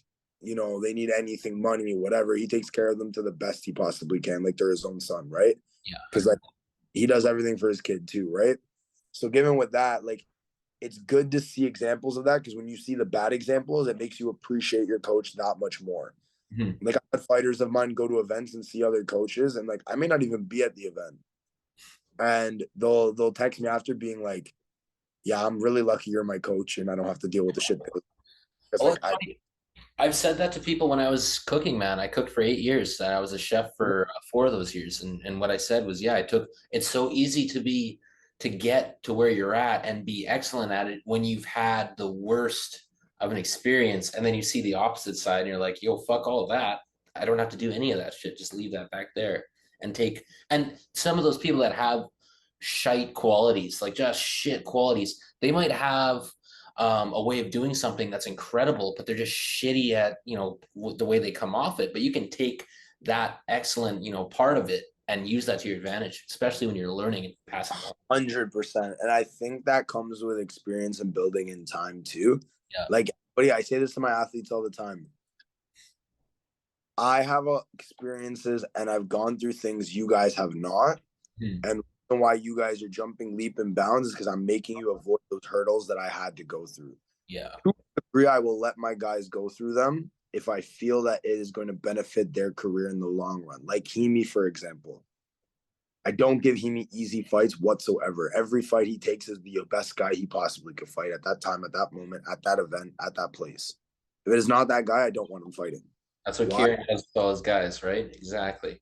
Same thing, because I want him to know that when he goes to pro, when his amateur career is done, he has fought the best. He's experienced fighting the best. He knows what it's going to look like. He has no blinders on to what is to come. Mhm. And I relate this back because I had this conversation with Hemi. Pro guys from Brazil have almost 100, 200 fights by the time they get to Thailand. Mhm. The reason for that, they fight so often because they don't care who they stand in front of, win, lose, or draw. It's to get the experience to build up. Yeah. There's a train with from Chile who has an amateur record of 99 wins and 1 loss. Fucking impeccable record. Holy And shit. fought pro, and I think he's like 4-1. And that's it. And his 1 loss in amateur, he got knocked out. One Wow. loss. And it comes back to relaying that he just fought so often. It's the same thing like I do with Hemi. Hemi fights every 2 weeks if he's not injured. And he'll fight often. He stays in shape year round. And that's again, another trait that like I relate back to him. Back when I was so heavily into fighting, like where I'd fight, because there was 1 year in 2016, I did 22 fights in a year. And that was amateur. Yeah, bare shin, everything. This was like when I was A class. Oh, So it was wild at that time because my coach at the time had a big promotion, Destiny fights, and a few other stuff too. And like we were competing so often. I was doing tournament after tournament, fight after fight. And I was the most active in the gym probably within that year to equivalent to a lot of the fighters within 2 years because I just fought so much. And he knew I was running for pro, so I needed the experience, right? So same thing like I do with my guys, I treat them like ties. That's why you see Fiza having 30 plus fights and she's 12 years old. exactly. Fight opportunity for her, she's gonna be there and she's gonna fight. Yeah. Simple as that. Like, and I'd rather my kid comes with me to a fight event and watches my athlete fight. My athlete doesn't get to fight. I spend time with my kid and he doesn't get to experience the whole thing either, right? Like you saw, I brought my son to the fight event. Yeah, exactly. Continuously will involve my child because even for the last couple of days I've been with him, he's like, I have a video of it and it's crazy. I posted it on Instagram and I got so many feedbacks from it. My son's sitting ringside watching Victor and Thomas fight. Yeah. And he's going, fight, fight, fight. And I look back and I'm like, man, like if my son ends up turning around and telling me he wants to fight at 10 years old, I'm gonna lose my mind. I'm like, say no. oh man, like I don't want my kid to fight because Yeah. I went through in fighting, but at the same time, I'm also like, he's my son, so the apple's definitely not gonna fall far from the tree in terms of that. Yeah, it So only I'm makes sense. definitely gonna be turned around going, Dad, I want to do what you did. And that's cool. Like it's surreal. Like a lot of coaches in the community that have kids. Like I've talked to a lot of my buddies who have sons and stuff that want to get into competing and things like that. And they all say the same thing. They're like, being a father is the best job you'll ever get in the sense of it, right? So, like again, I was relating back to bringing my son to all these events and stuff. I want my son to grow up in the life because if I had an option to take him to show him what I've experienced, it made me as a person. So that's what I do with my athletes the same. I treat it as if I was raising my own son with them. You know, Right? dude, I wish my family and like my friends knew about this kind of stuff years ago. Like I found like I felt like I just like found my place, you know, like it's like the best place in the world to be. You know, if you'd offer me to be anywhere else that night, I'd be like, nah, like that's the place to be, you know, like it's insane. A passion for it. And that's Yeah. where passion will always oversede money because money isn't made from like money isn't made in passion. Money is made after the passion's doing its fruition. Oh, So, 100%. like if you compare my first show to my last show, I obviously made a lot more money. Mm-hmm. But now I have to funnel that money to go make Muay Thai World Cup Ontario Pro. So Exactly. like it's a circle. It just keeps rebuilding, right? And that's the Rise thing. isn't finished too. That's for more rise. That's you know, that's your gyms. Exactly. It's not just fucking, you know, there's shit to be done. Yeah, don't get me wrong. I enjoy my luxury stuff too. I've had enough fun. Like pulled up with my R8 to the front of the building and everybody walks in. Oh, Mr. Dickhead over here takes 2 parking spots. Or are you Mr. Luxury over here? I'm like, none of you guys hit my car. That's all it is. You fought enough fights. You can do it. That's fine. Yeah, right. Like I said, hey, I've earned something where I get to, be a dickhead to some degree. Like half these other fighters, you got to give me some little bit of leeway. So, the fun part of life, right? Yeah, But exactly. yeah, go back to Hemi and them. Like, I raise my guys like they're ties, right? I want them to fight as often as they can, as much experience as they can build up. Win, lose, or draw is whatever. I don't really care so much about that because sure, like Hemi's got a decent record. He's 18-8 now. I spoke with him after that fight. Say that again. Sorry, I spoke with him right after that fight. And he was fine. Besides the bump. No, he's fine. Well, fine. the bump wasn't even from getting hit.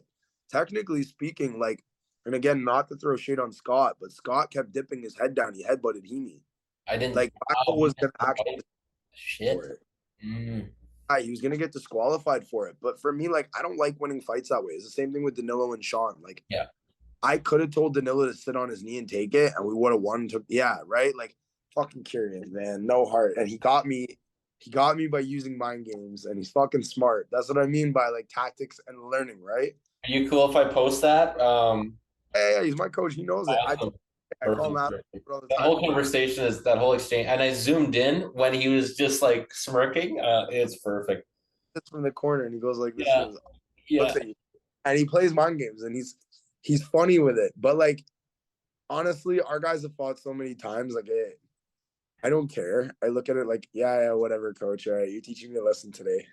Oh, and I could tell it was like for people that have been in the game, you could tell it's just like this is what they do. And then for someone that's like new, they'd be like, "What are they doing? Like this is so serious." But it's like, no, this is just another fight. You guys have seen. People were shocked that me and him in conversations while both of our guys are sitting in the corners. Yeah, exactly. Exactly. We have conversations with each other. Yeah. And like it's just kind of what it is. Like my relationship with him is just kind of like set up like that, I guess. I don't know. Like we bust jokes with each other all the time. So yeah, like he's very notorious for sending out memes to his fighters in the mornings that are definitely not okay. I'll say the least. My coach has a very dark sense of humor that to a normal person reading it would say is really fucked up. You know, that's good because I sent him one questionable one time, and I was like, "Fuck, maybe I shouldn't have sent that." But that's good to know. So no, he's wild. He's yeah. I'll leave it at that. I can't really touch. No, that's okay. He's a character, to say the least. But yeah, he's a good guy. He means well, heart of gold. Honestly, like he's the definition of what I call a great coach. And to be half that would be a fantastic coach in his own sense. You guys are changing the country here, which is I think is the biggest thing, honestly, because this is like opportunities for fucking everyone.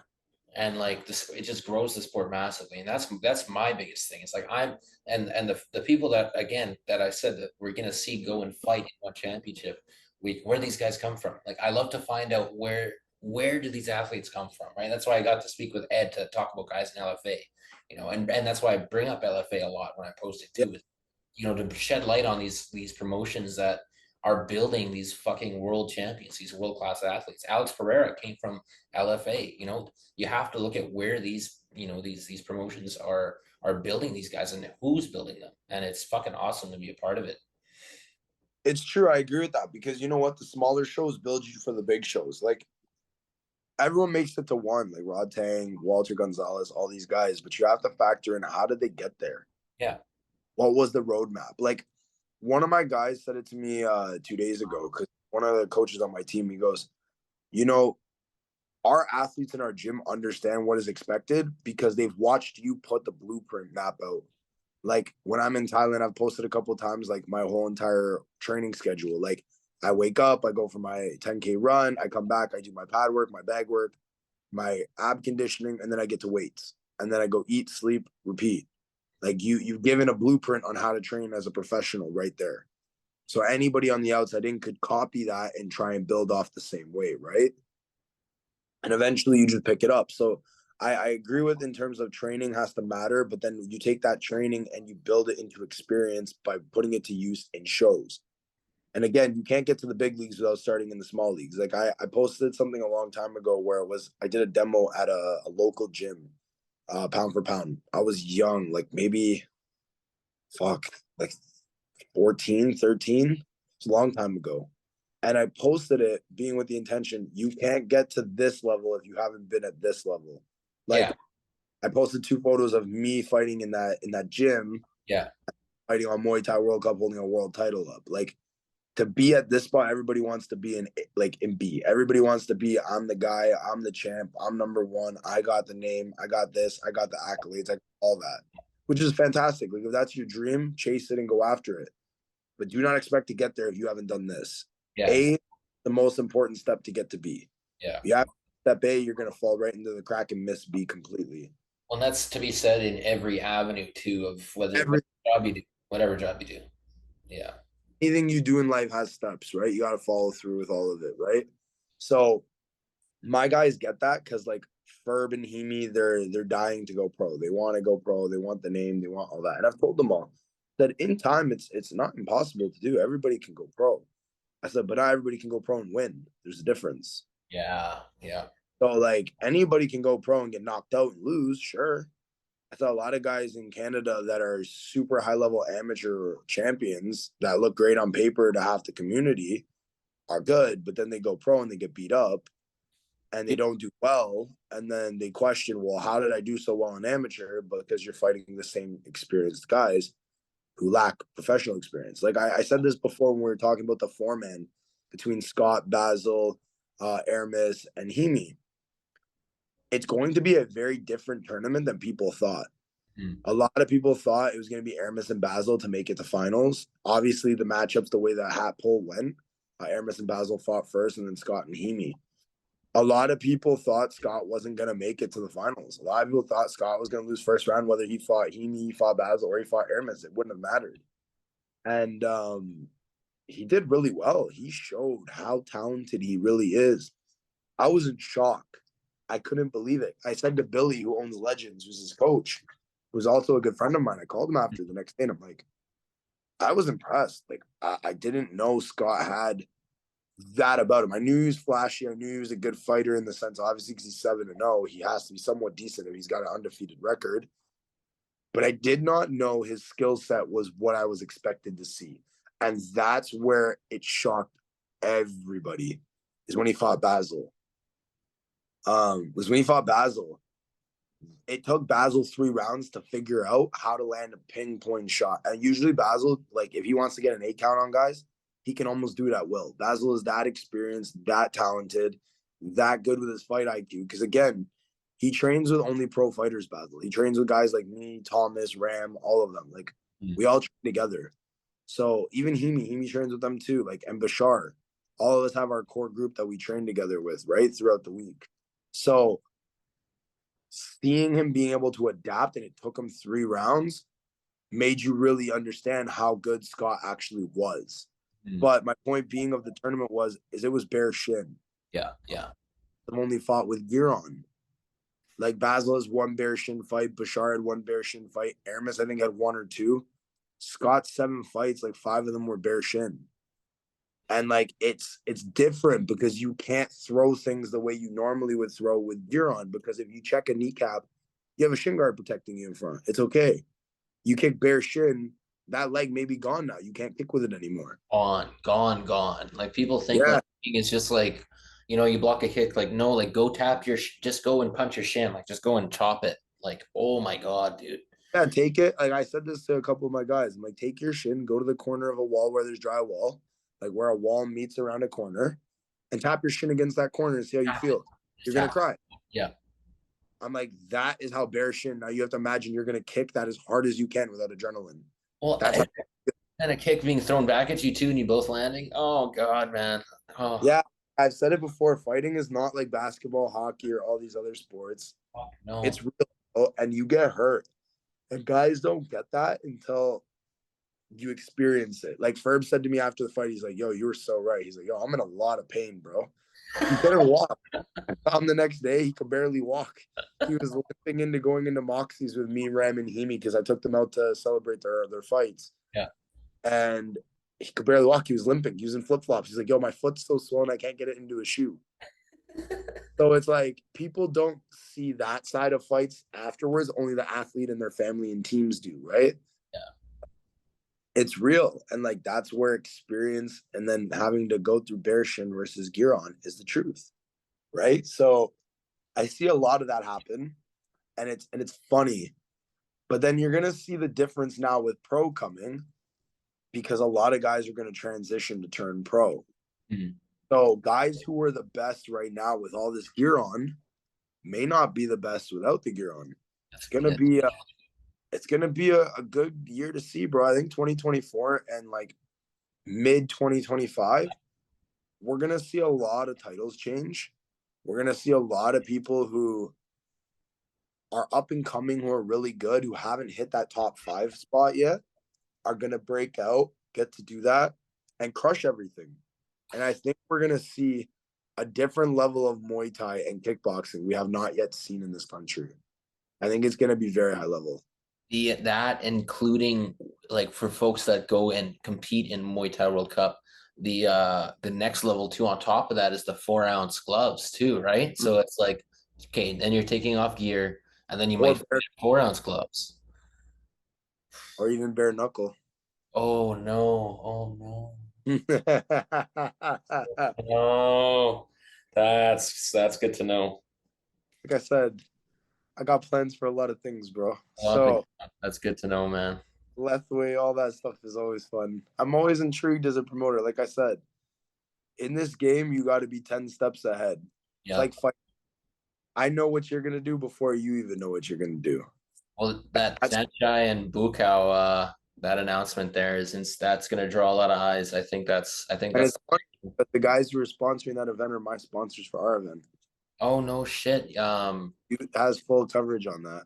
I was gonna speak with, or I'm gonna try and speak with Nick, the main guy there trying to promote that event there. I think his name's Nick, isn't it? I think so. I don't Yeah. deal with BKFC in Thailand mostly, but there is guys that we deal with out here. So, Okay. but even that Muay Thai World Cup has some stuff in mind and play that they're gonna do, Nice. and we'll see. Like I've always thought, like the rope fighting in Thailand, if they can do it there, why can't we do it here? They're doing it in Mexico too, right? Tulum is. Carter chuck is the thing. Why can't we do it here as well? We're on the reserves. We're allowed to do 4-ounce gloves. There's no reason why you can't do Carter chuck as well. Yeah, exactly, exactly.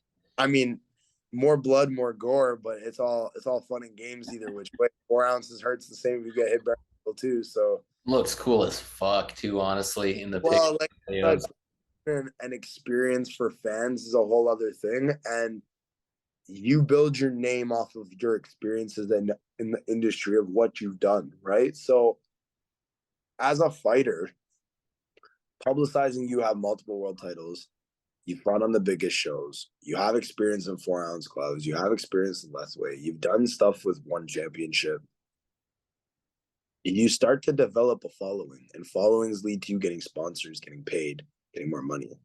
At the end of the day, if you're fighting and your end goal is not to make money from it or not to try and make money from it and give yourself a better living so that you can continue to fight, then you're wasting your time. You have to Because have that longevity. You do, and have a plan yeah, for after you do, just like what you're doing here with the gym and the promotion.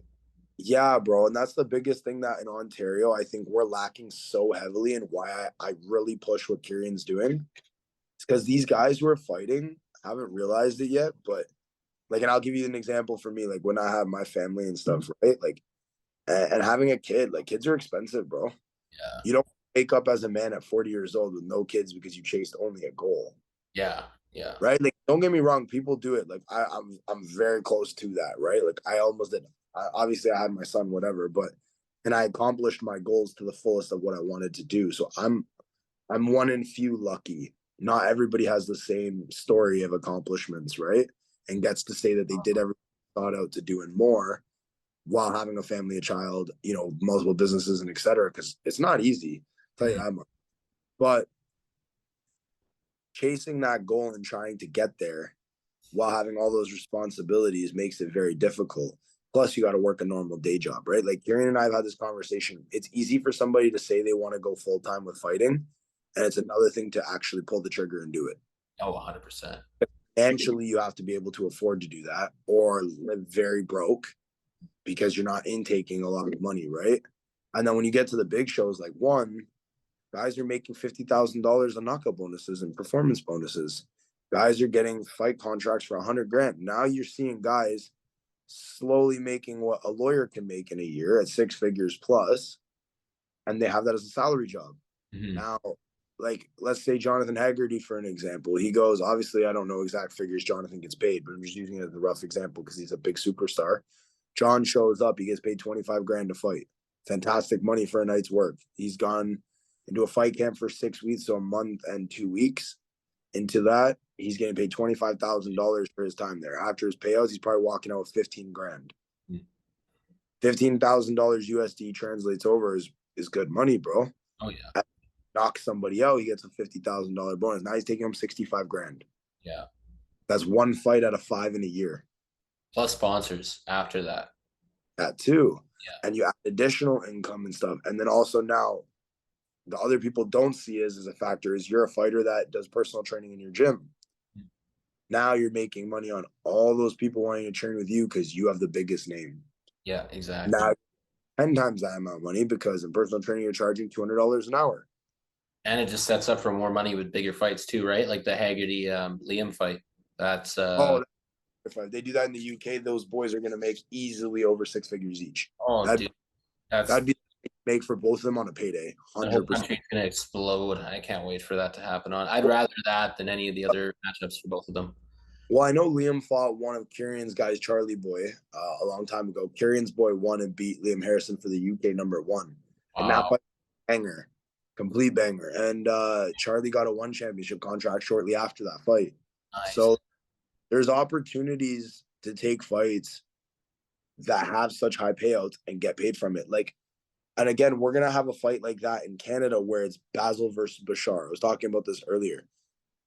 Everybody watched the first fight and everybody said the same thing. I'd like to see those two fight where it's not in a setting of a 4-man. That's why I didn't have both of them in that 4-man tournament. Mm-hmm.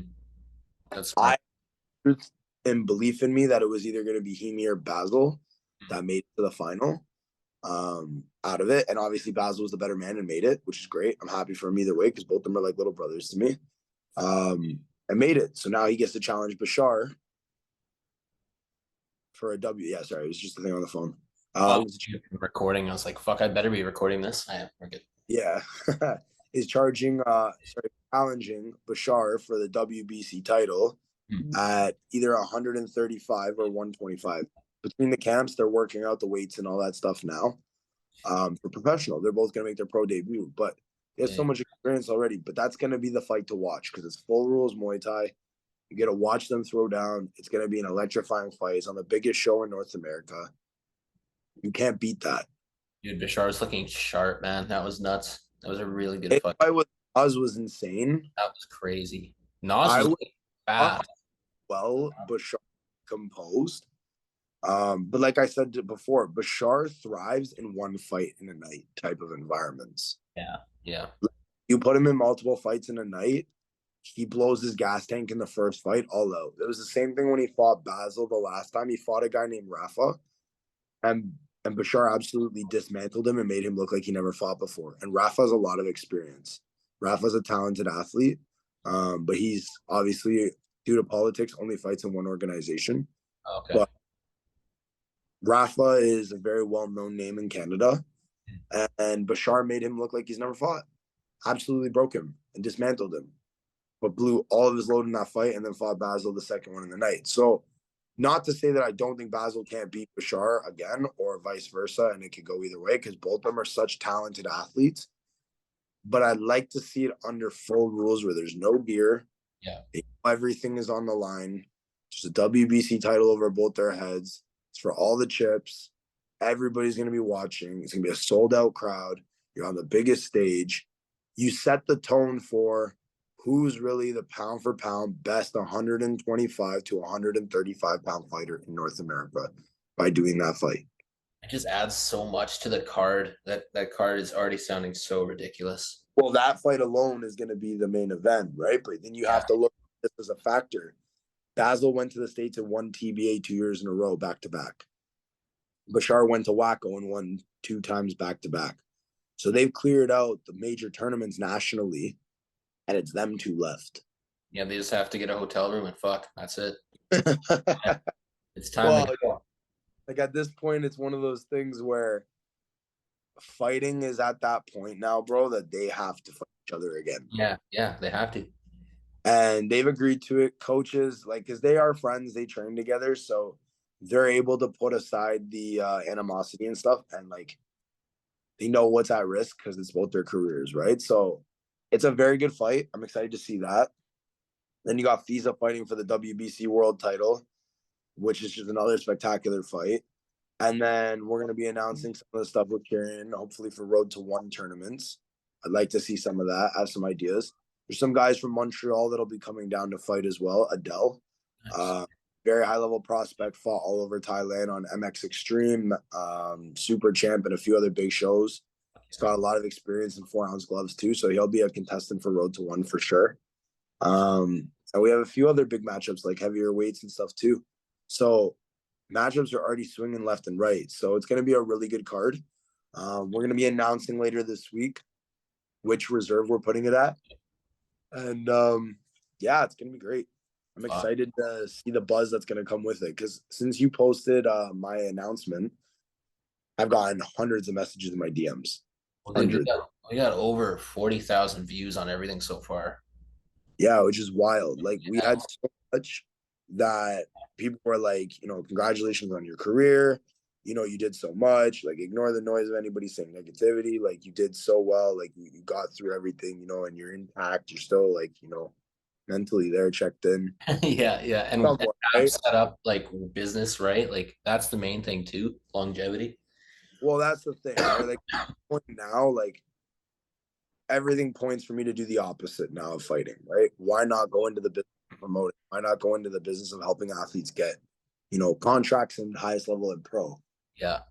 Friends are some of the highest level promoters in the world. So it makes sense, right? So with that being said, yeah, like we're now at a point where Muay Thai World Cup, I think in the next year or two, is going to go international. Like there's even plans for it to get to the States. With Shotri coming to this one, I think that's gonna be the like That's the tone. people are gonna be like, wait, like what's going on?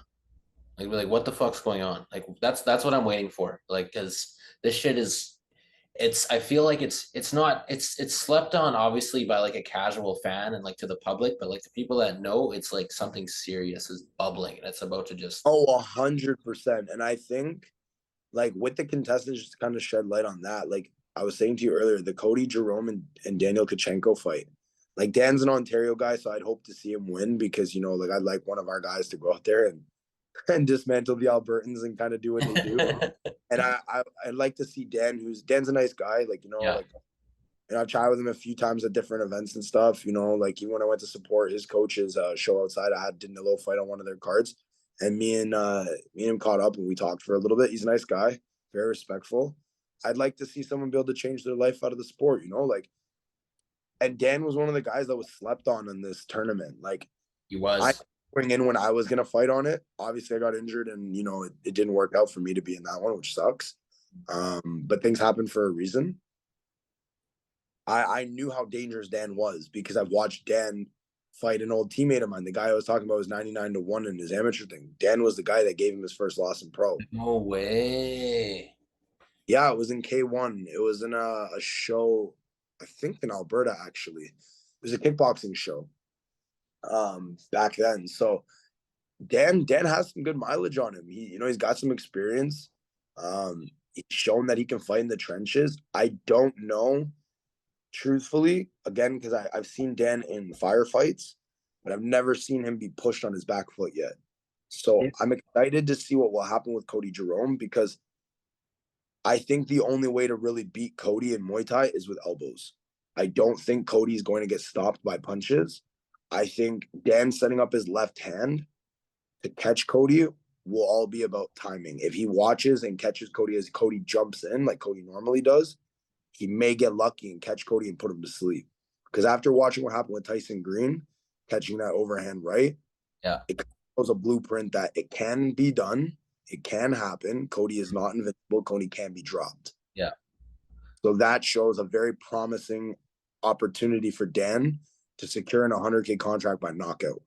Cody even said too, even when his hand's up and he feels that hit, it's different than wearing gloves. It's 100% different. 100%. Well, you're getting hit almost bare knuckle, right? But then the other part of it is I look at it from Cody's angle. Cody's got a gas tank of an energizing bunny, and he never gets. And that's one thing about him in pro I got to put respect to is the dude trains as if he has to be the best in the world. He has no other options. And I can respect that as a coach and a fighter, right? And that's why I think he is the favorite to take it. But again, everybody's going to have opinions on how this fight will go, but won't know until we get there. So I'm 50-50. I love Cody. Daniel's a straight up gangster. And just because he's an Ontario guy, and I don't want Ontario guy lose again. He's had enough of our losses going out there. I think I'm one of few that have actually gone out there and won. But I'd like to see one of our guys do it. The other one is Taylor McClathy and Morgan? Yeah. Apex. Yeah. I love Morgane's style. I think Morgane's fucking sick with it. I think she's a banger. Yeah. And she's really good at fighting. I really like her style, how she sits in the pocket. She's not afraid to get hit and she'll trade back. I don't know, because I know that they've fought before. I don't know who won the first fight. I want to say I think Taylor won it because Taylor's record's like 57-3. So I'm assuming she lost to Morgane. But I also know Morgane's really tough. And Morgane has a lot more experience in MMA gloves. Well, and after not being able to compete here, she was like not pissed, but she's like ready to fucking go. Like she's ready to go, right? So but I watched Taylor fight last one too. Yeah. With a lot less experience. And she was able to expose a lot about Taylor. Was she fighting Victoria Bogdan? Yeah. Victoria's good. Yeah, like I'd never heard of Victoria before, but knowing that she comes from DCS, Combat Sports, they're good. Like, because obviously the guy I trained with for my Max fight, what's it called, Apposite, who's fought on Muay Thai World Cup before in the Road to One tournament. Okay. When he fought Bam.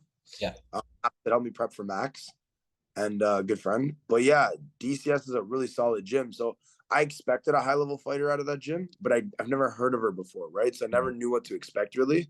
And obviously Taylor being who Taylor is, I was kind of like, wow, she's going to probably steamroll this girl. Like, that's what I thought. And then you watch Taylor get cut. Yeah. They start to bleed everywhere. And I'm like, okay, maybe she doesn't have this fight. Like, this is not a close fight anymore. And it was just crazy. So I don't know what to expect. I think knowing who Morgane trains with and the teams that are affiliated to it, she's a high level chance of pulling it off, especially because she's more experienced in 4-ounce gloves. And again, in this type of fight, because it's not boxing gloves, and even with boxing gloves too, it takes one shot to change the whole fight. But in 4-ounce gloves, it really does take only one shot to change the whole fight. Yeah, it does.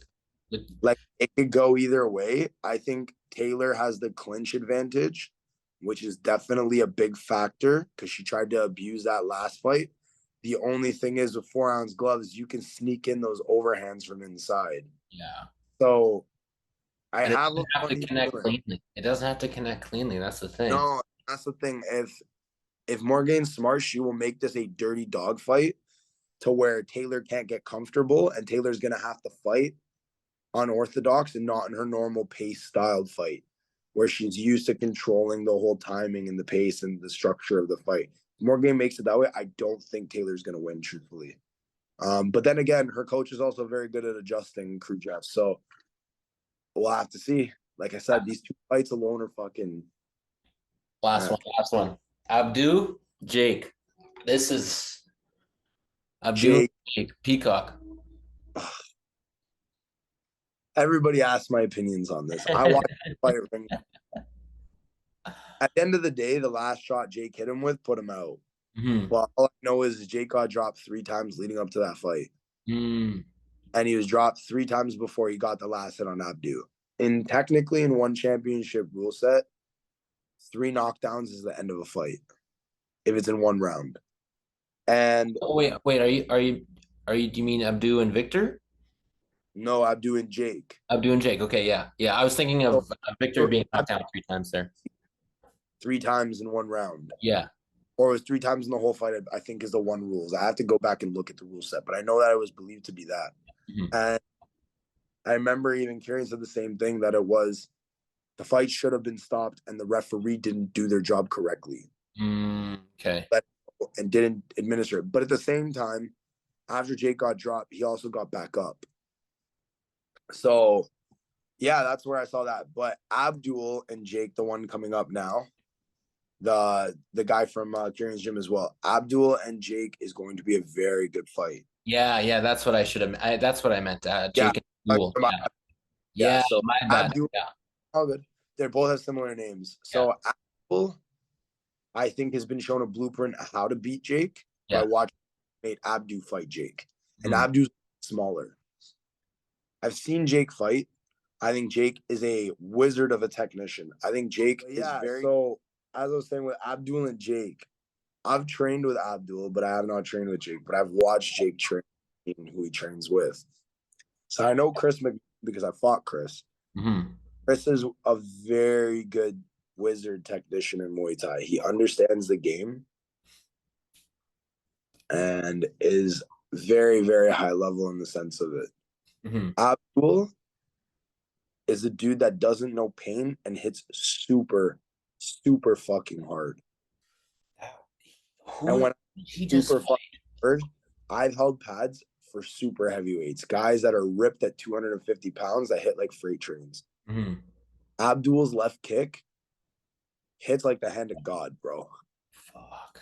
And when I mean hits like the hand of God, I'm talking about he kicks harder than I kick. And I got like 30 pounds on him. Ooh. And he hits really hard. And I hit very hard. Like, I can tell you that because I've hit guys and they'd be like, nobody hits harder than you've hit me. Yeah. And he hits really fucking hard. Like, I've held pads for him. And after holding pads for him, I'm like, yo, my arms are fucking shaking because they're vibrating from pain. So, like I said to Kieran hold pads for him. I'm like, bro, I don't know how you hold pads for him 5 days in a row. I couldn't do it. You know, whoever wins, I'm excited. Whoever does, man, they're all perfect representatives of Canada for one, man. Yeah, like I think both of them deserve a contract, truthfully, because Jake, given his whole life and the experience he's been through and the stuff like he's had to overcome, like adversity in the sense, he deserves it alone from that, because most guys in his situation would never take fights, bro. Oh, dude. Like, let alone having one arm. Like, I know he doesn't think of it as a crutch, and like I respect that big time because he really doesn't. Yeah. It still is at the end of the day a fact, right? Yeah, 100%. You own it or you make it a thing or not. Like, I rate that he doesn't, but at the end of the day, it still is, like, in the respectful way to look at it. Mm-hmm. And he makes it to an advantage. It's crazy. Dude. Those shots he throws with it, I swear to God, like, so. Well, I was talking to Apposite about it when we were in Thailand, and he's like, he has the little arm, and the arm hits everybody. Yeah, it does. It does. It does. The amount of force, because Boss Rudin was saying, bro, the amount of force you can put in with just the inside of your fucking elbow with the crease and just popping that out as opposed to throwing the fist, from how fast it's coming and how much you can whip it. Not saying it's an advantage for him, but when I watched him fight, you've seen these. Well, and I went to one of his seminars in Vancouver too, so I saw like closely, and he explained how he throws it, and it's something else. It's a missile. So I think there's going to be a lot of factors to the fight with him and Abdul. I think as a spectator watching on the outside in, if Abdul's able to keep this fight in clinch and land elbows and big body kicks from the outside, I think he will break Jake slowly.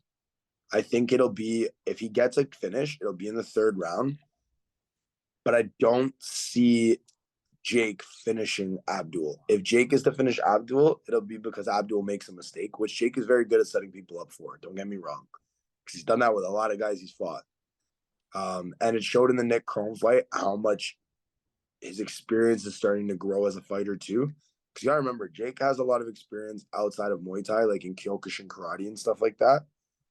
But his Muay Thai record's not like, he's not got like 50 or 60 fights. He's only got like 50 fights, I think, at that most. He's good though, and he did what he said he was gonna do. It look fucking easy. He looked at Nick in the eyes while he's wearing his shirt, and he said, "I'm still gonna kick you in the head." And then that clean head kick with that fucking spatter. Oh my god, man!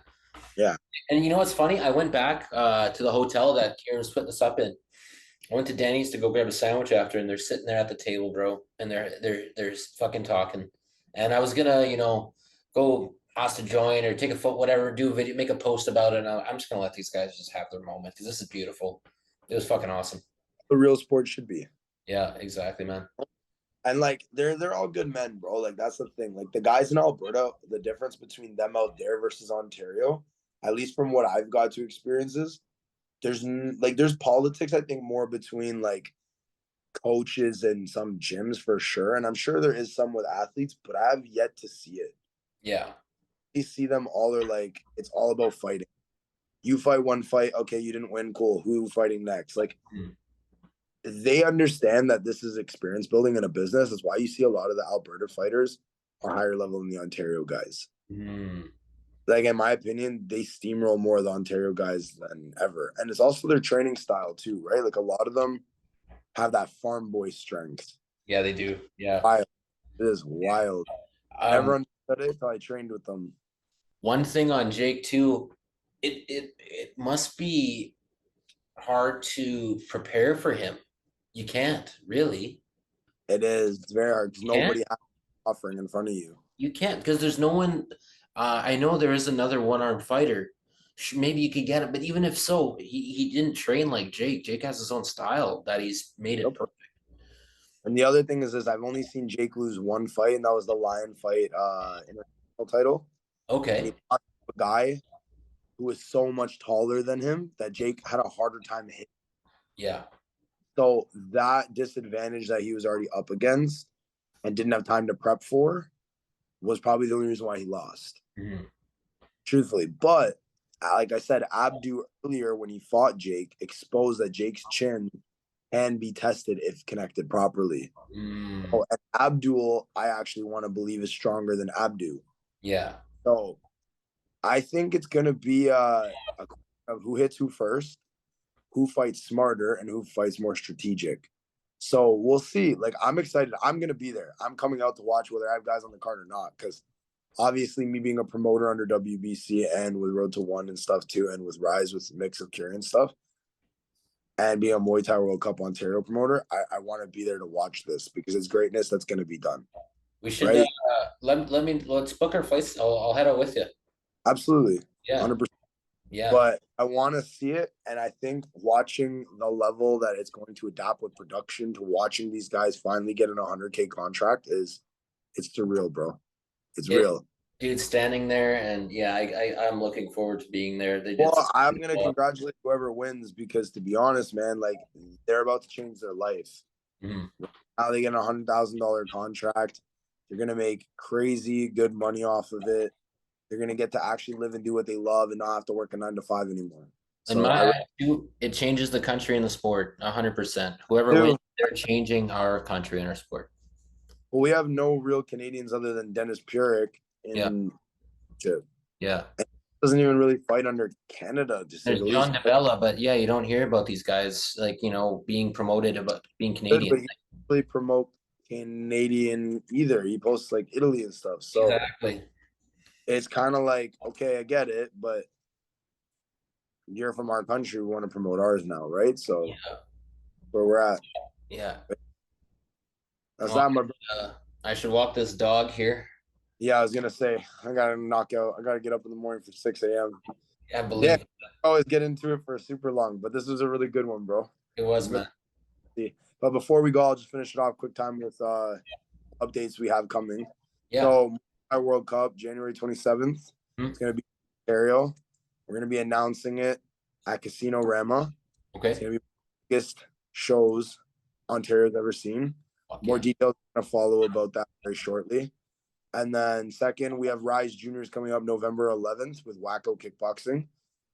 We've already started matchmaking for that. It's going to be a good show. 20 belts for kids. I'm going to be live from Red Owl again, just like the Rise 3 show was. And then, Muay Thai World Cup November 25th as well. for Road to One, the finals. That's perfect. That's perfect.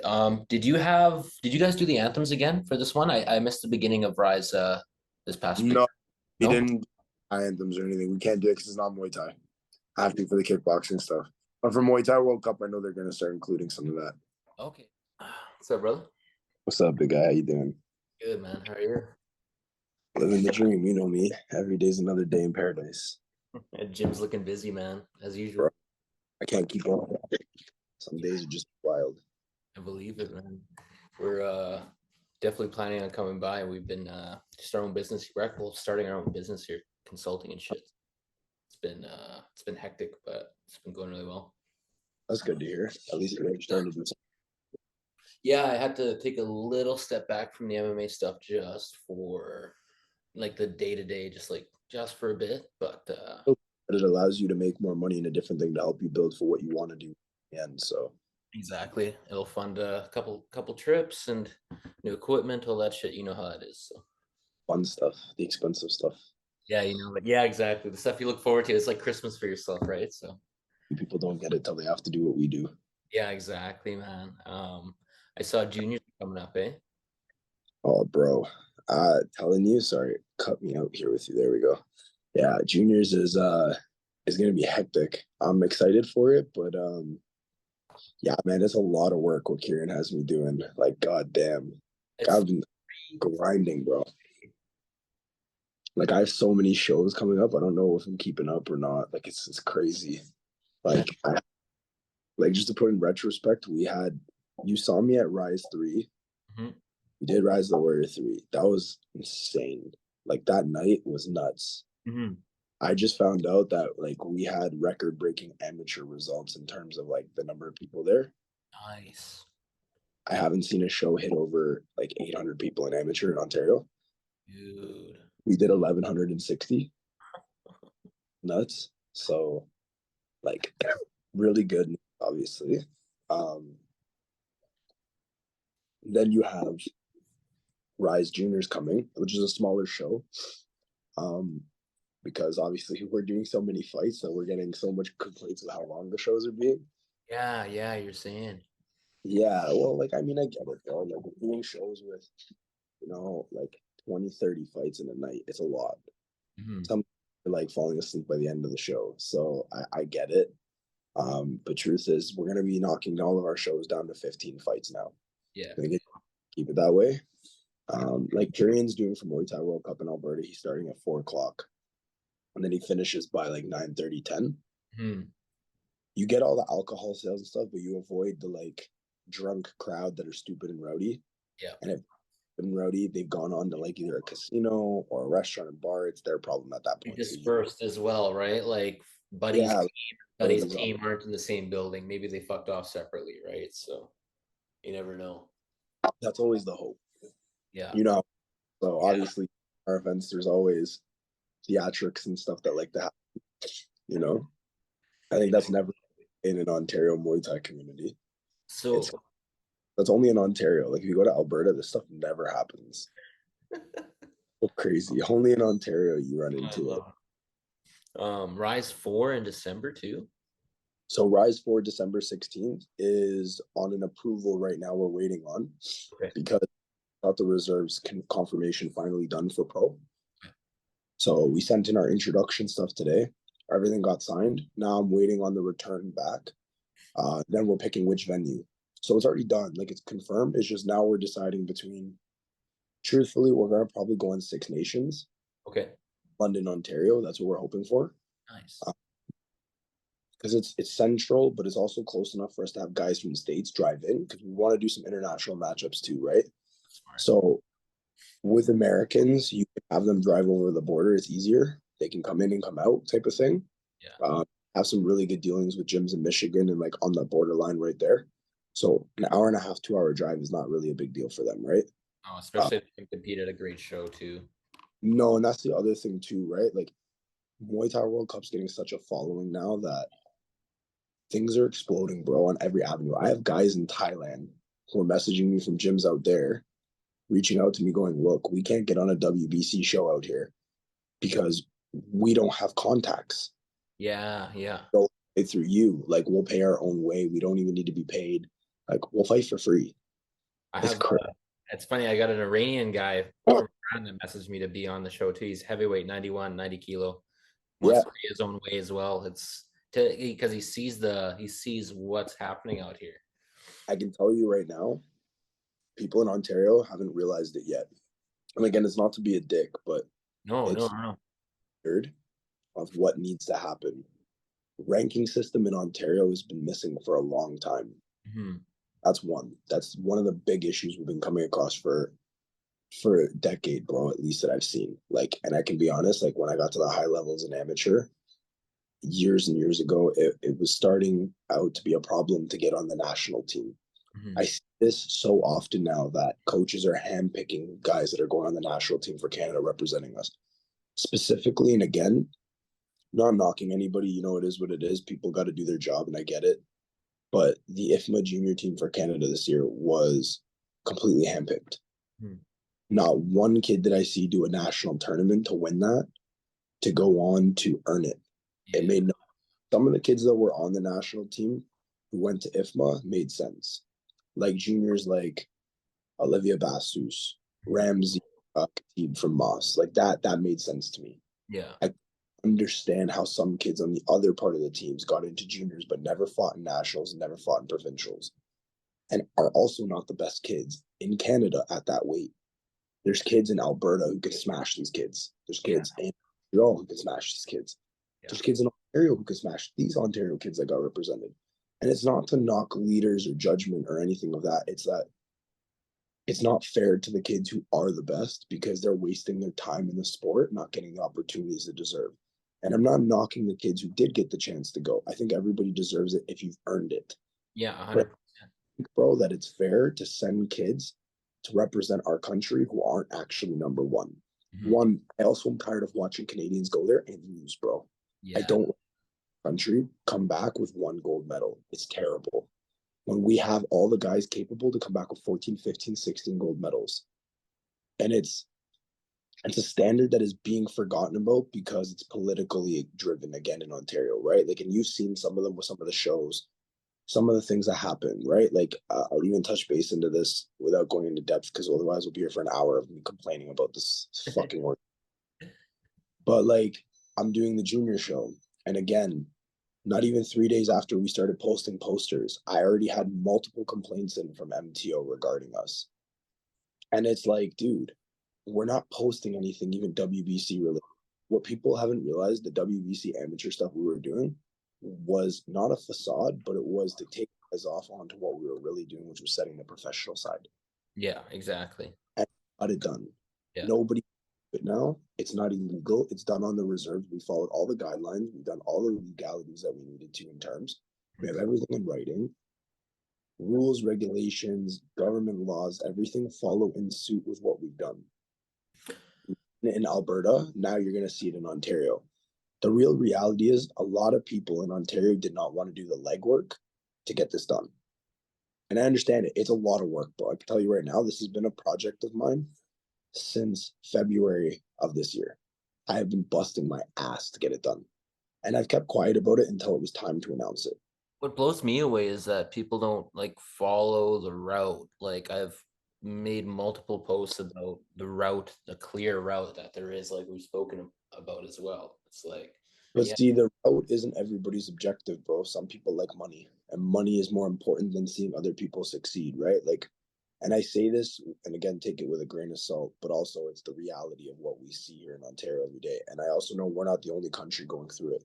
I yeah. know there's organizations in Portugal, different places all throughout Brazil, Even the and like, whole WBC with those who will not be named about their current situation right now. So out in Thailand there. yeah, like IFMA's making problems everywhere they go. Yeah. Like the real reality is not even speaking defamation on someone when it's a reality and fact, right? When an organization's making up lies, threatening coaches and gyms and athletes that they'll get suspended, they'll get boycotted, they're gonna get, told by commissions they can't fight or compete. It's insanity, bro. It's kind of lies. There's a reason why a certain individual has multiple criminal charges of defamation on him in Thailand. Yeah. And every time he's arrested and sent back to jail. And again, you don't get criminally charged unless you did something wrong. Yeah. I'm sorry. At the end of the day, there has to be some evidence to be able to lay a charge. You can't just lay charges for the sake of laying charges, especially when it's a defamation case. You can't do that. It takes a lot of simple, okay, yeah, we're just going to charge him because we want to today. So a lot of people are starting to have their eyes open and becoming woke. And again, I don't even like using the word woke. I think it's something that a lot of people have already known for a long time, but people haven't had the balls to be able to kind of go, I'm going to differ left now and stop staying with the herd and going right. The ball's rolling, like you said, right? Like, and then like if they like, I just think it's actually stupid and blind because, like, again, with the route, the end route is Shatri Sityodon, like fighting in front of one champion. Like, it's fucking retarded. It actually makes That's the reality that, like, I'll put it like this. I have guys who fought at Rise 3, okay? Basil versus Scott. Yeah. Insane fight. Nobody expected Scott to be as good as he was. I can tell you right now, I was even one of those people that was blown away. I sat ringside and I was in the corner of Basil. And I like Scott. Scott's a great guy. His coach is one of my close friends. But I was shocked. I couldn't believe the tenacity that kid had. Basil hit him with everything under the kitchen sink and couldn't put him away. Yeah, dude. And that's what this sport's all about. You have rising stars coming. Basil and him, everybody wanted the rematch immediately after our card. I can't tell you how many coaches and promoters approached Basil's team and Scott's team, and both of them came to the same understanding. This fight's not happening anywhere but on Muay Thai World Cup. Mm-hmm. Fuck yeah, that's sick. That's being set now is that it's not about controlling matchups. Excuse me. It's about setting a standard of ranking systems. We want other fights that are big like this to happen on other shows, but they have to happen on ranking shows that are a part of our organization. Yeah, yeah. Or else there's no point. Well, not, I don't want to say there's no point, but or else it's just so fucked to grow the sport and actually know who's who. Rule sets change fights. Mm-hmm. You're going to see a big difference in this fight when it comes to Muay Thai next. Yeah. Because remember, their first fight was kickboxing rules. They were missing elbows. And now you have both guys who are going professional. They're taking off elbow pads. Mm-hmm. They're going to be allowed to throw elbows to the head. You're going to be seeing excessive clinch allowed. You're going to be seeing weapons that guys don't normally see be allowed. And it's also going to be 5 rounds times 3 minutes. Professional is very different. Dude, I remember when I was at Muay Thai World Cup there for the semis, and yeah, the it's so nice to have the mixed rules and both types of gloves to see the stuff there. The one has changed Canada's future in the sport. And again, I'll touch base a little bit on November coming up. I'm planning to be at November's event, right? Because obviously Kieran and I, we go back and forth for each other's events. That's how like the WBC stuff we work at in Canada, at least compared to other organizations in like the country, right? We support each other so that it keeps building. So with that being said, yeah, it was kind of shocking to me watching how things unfold. And I mean, that's the cool thing about tournaments. Who everyone expected to be at the end. And again, I was even supposed to be in that tournament, right? A lot of people wanted it and expected it to be me and Cody Jerome in the end. Yeah. I got injured. Things happened. I couldn't compete in the tournament. Again, I'm injured again now. I'm still recovering from injuries. Like I go fight and I get injured again. It's one of those things where my luck is just shit this year for it. I keep injured after every fight. So there's not much I can really do in terms of that, right? But the reality that I've come to terms with is that sometimes things are just too good to be true and it's not your time for it, right? I think we're going to see an amazing fight between Daniel and Cody Jerome. Yeah. I really think it's going to be a clash of styles and who wants it more. And the 4-ounce gloves are going to be a big factor. I'm fucking excited because Daniel's a dog.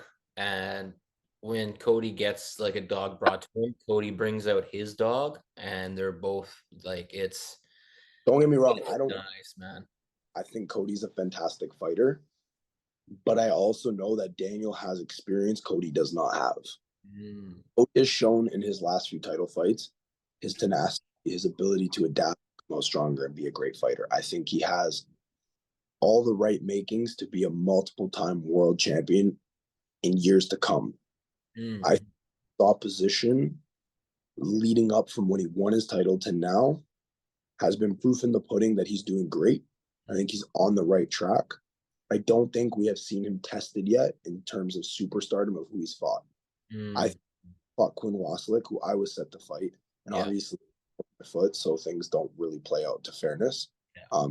Fight him at the time because obviously no doctor's signing off on me. I've gone to 3 doctors to get seen. No one would sign that paper, and they always That reports is already. shit, because that would have been such a good fight too, man. Because So we Quinn, going over to like the States to try and just pay to get it slipped in, but nobody would do it, bro, because everybody's gonna check my medical record.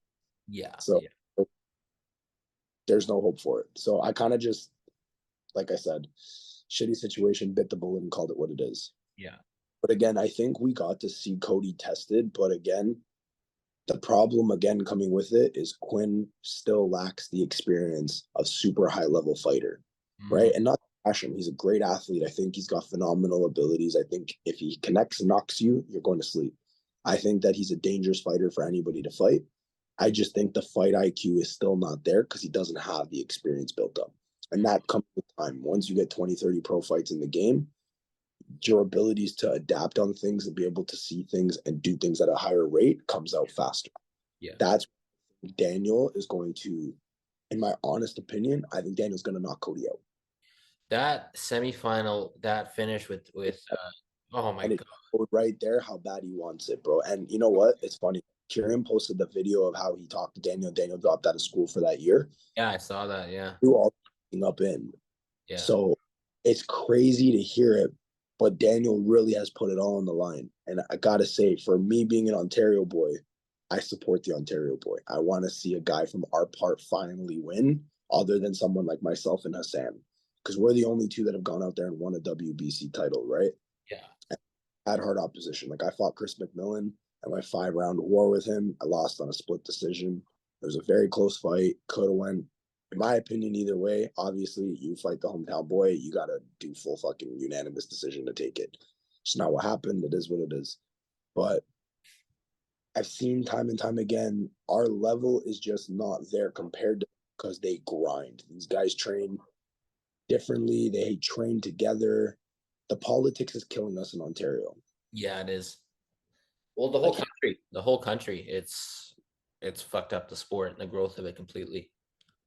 I think a lot of it stems from organizations and then it goes downwards. See, the problem at least I've experienced and noticed, and it's not picking out a singular person individually. I pick it out as an organization.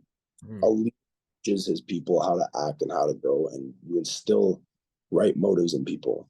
So a lot of people in the community talk about love, respect, believe, but are the same people to gather in a group to trash people. Like, Yeah, really get in a group and talk down about something someone's trying to do good for. Like there's new promoters in the industry that are coming out of Montreal and stuff like that. And even people that I know have been like, oh man, this guy's trying to do good. Like, well, who does he think he is? And I go, well, without guys like him, you're not the one going to sit in the small gyms to watch people fight. You're not going to the demo shows to watch. These guys are going there and trying to scout fighters. And you never know who's sitting in that room that day. There could be a 10-year-old kid who's the next biggest thing in 5 years to come. And that promoter sees it. They offer them a fight on their show. They get 5, 6 fights of experience. Now you want to sign them. You find fighters. Like the community is something else, man. It's something I noticed with coming to your show specifically. There is what it creates, especially for like obviously for the anyone in the adult ages, but especially for the younger ones, like you guys focus on, and what David focuses on as well. Um, it's something else, man. You see, and it's so cool because you have the parents of the fighters, and then they tell their friends. You have the teams of the gym. You have the coach that's excited. You have the promoter that's excited. The sport, like it's just everyone wins when these organizations do good. is not impossible for anybody to do what I'm doing. Yeah.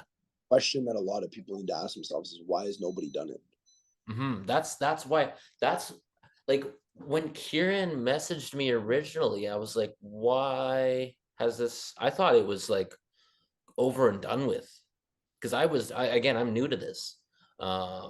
So when I heard what he was doing, I was like, we have, like, that's why you don't hear about this. That's why one championship is kind of like a foreign language to people out here. Muay Thai, like I said, people thought I was telling my family members and they thought it was actually a language. It's like, this is a fucking sport. Yeah, and it's crazy, right? Like you hear this all the time. Like I have people that come in my gym and they refer to Muay Thai as kickboxing, and I'm like, it's not. There's a Yeah. true difference. Like they're not the same by any means. Mm-hmm. Like I think that in time, one championship will be a household name. So will Muay Thai World Cup. I think a lot of people are starting to see it with our shows, and I've had fighters who competed on our show on the 30th from September come to me and say, "You set the new standard in Ontario." Mm-hmm. Mm-hmm. And it's not even standard of people being there, it's production. Our production on the 30th was the best show I've thrown so far. Like we, However, yeah, that was a good show, in my opinion. yeah, oh, That 100, based close to what Muay Thai World Cup does. yeah, 100%. And it's not even of just numbers in the booth and people watching. Like, because we did a great show. Don't get me wrong. 1,160 people in an 800-person venue stacked to the brim where you had to sit on stairs to watch the fight is phenomenal job well Walking done. through that place was insane, man. Yeah, it was a job well done. Me and my team did a fantastic job. However, production wise, Muay Thai World Cup has 4 cameras in every corner recording fights full time. Yeah, Live, they have top of the line security teams. They have the whole walkout productions. Everything is done to the T. yeah. They got the white one championship ring, it looks like, as well. The lighting is fucking, it's It's all top. Yeah, like again, you're gonna see so many similarities of that production done on our show in January. We have this, and that's the thing that is beautiful about my work with Kieran is see me and him, especially me off of him, I like very much so. I gain experience and knowledge every day learning with him. oh yeah, 100%. I don't try to take it as an ego thing. I think he knows a lot. And a lot of people, they take, like, again, you have to look at it with this. You have a guy who came from the UK. A lot of people know of him. No, not many really knew him when he got here. Mm-hmm. And he decided that he was going to change the game. You have people who have been in this sport in Ontario and in Canada in general for 15, 20 years who are like, well, who the hell is this guy? And this is specifically referring to a guy who's in an organization who's technically not a president, but acts as a president, okay? Who gets bitter jealous because a man is able to get all the backings that this guy couldn't get and chose not to do it out of greed. And then when the guy who does have it, aka Kieran, who could give it to the whole country, turns around and goes, I'll let you run everything, but you're going to give us all the financials.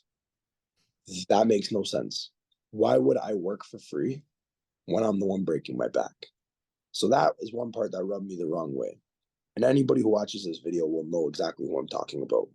I'm like, that's something I could go off for a good hour. And I've told Kieran this, and I've told him how much I actually do love him for Oh, I coming a here. man.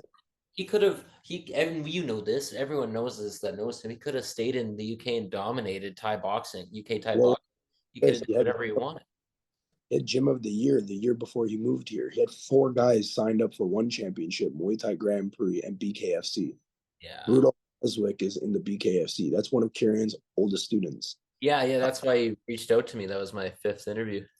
Is Charlie Peters, who's in one championship, who just retired, who beat Liam Harrison. He had one of the fighters in the world in his gym. He had I forget his other multiple world champ guy, who's like a dynamite fighter, and so many people have high respect for him in the UK. He's one of the top guys. I forget his name, but he's. MVP? Pardon? Was it MVP? No, there's another UK guy, younger guy, shorter. But fuck, is he ever good, man? He's a leaner fighter, like probably in the 140s, 130 range for fighting. But fuck, is he good? But anyways, off topic. Anyhow, Yeah. We could talk for 2 hours of what that guy's worked with. honestly, my whole thing is I see it as a blessing because a guy who came like myself from fighting the amateurs, I'm gonna leave the country so many times to fight pro. I've had to put my life on hold so many times just so I could fight. I wouldn't have what I have today if I hadn't gone to Thailand all those trips. Yeah, straight up. However, the experiences I got and the life knowledge and all that, and the people I've met, the contacts I have are obviously fantastic. Like, I can sign up guys to go fight in the Impini Stadium and stuff while I'm here. I don't even have to be there. I can just make phone calls and set it up. It's that easy. Yeah. I've sent already that are from here. Even guys I've fought in the past, I've sent them to gyms I deal with in Thailand directly and gotten them pro fights. I've helped guys turn pro because I didn't have anyone to help me do it. I had to learn it on my own. And I risked all my money, everything, my bankroll, my time, all that stuff. So to see a guy who has access to everything be able to offer it to a whole country that is so desperately in need of it, and then you have somebody else on the outside that goes, I'll only let you do it in Ontario if you give me the bankroll of it. Yeah. I don't that shows me that you don't really care for the sport. You just care for the money that you're trying to make off of it. And I'll be honest, there's greed in any industry you deal with. Doesn't matter what art you're in, but at the end of the day, when you preach love, respect, believe, I'm a firm believer on what you say is what you need to stand on. So if you're going to talk the talk, you have to walk the walk, right? Like I told everyone in Ontario, I'm going to back this and I'm going to get this into pro. Pro is going to get there. I'm going to do what Kieran handed me and I'm going to make sure it gets done. Especially with such an empty spot and such a hunger for it, man, in a whole country. Like there's even international asking to come out to our cards. It's phenomenal. I'm blessed. Dude, like I was a little disheartened with how little amount of Canadians there were at the Muay Thai festival this past year in Italy. So the issue that we're having, and we're running into it with Mexico again, and WBC is making changes on this effective immediately. I already have had some complaints from Ontario people that were supposed to attend. When we book these trips, WBC is booking directly with a third party. So the third party got screwed over for Mexico too. Kieran and a few others have already made a direct complaint with WBC. So originally there's a price for a trip. Let's rough it out at $1,500 per person for Mexico, okay? Then you have 2 weeks before the event, Mexico hits you back up going, okay, there's an additional cost of $525.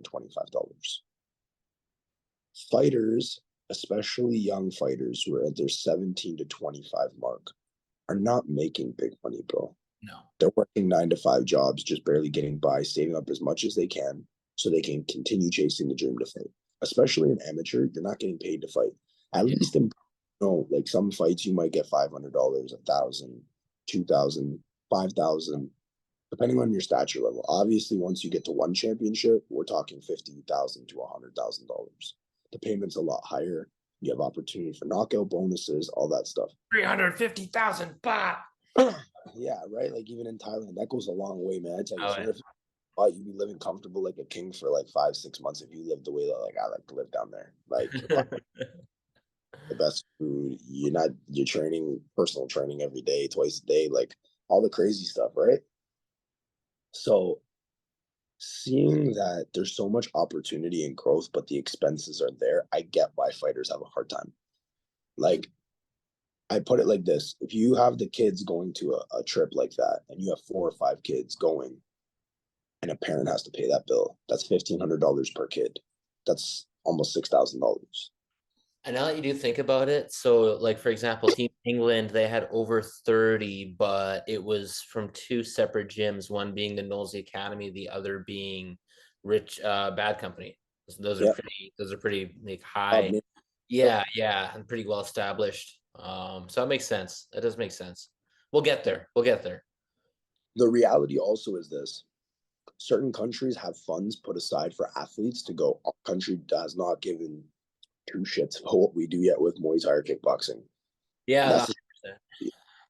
Right? Like, and again, organizations don't really help their athletes go.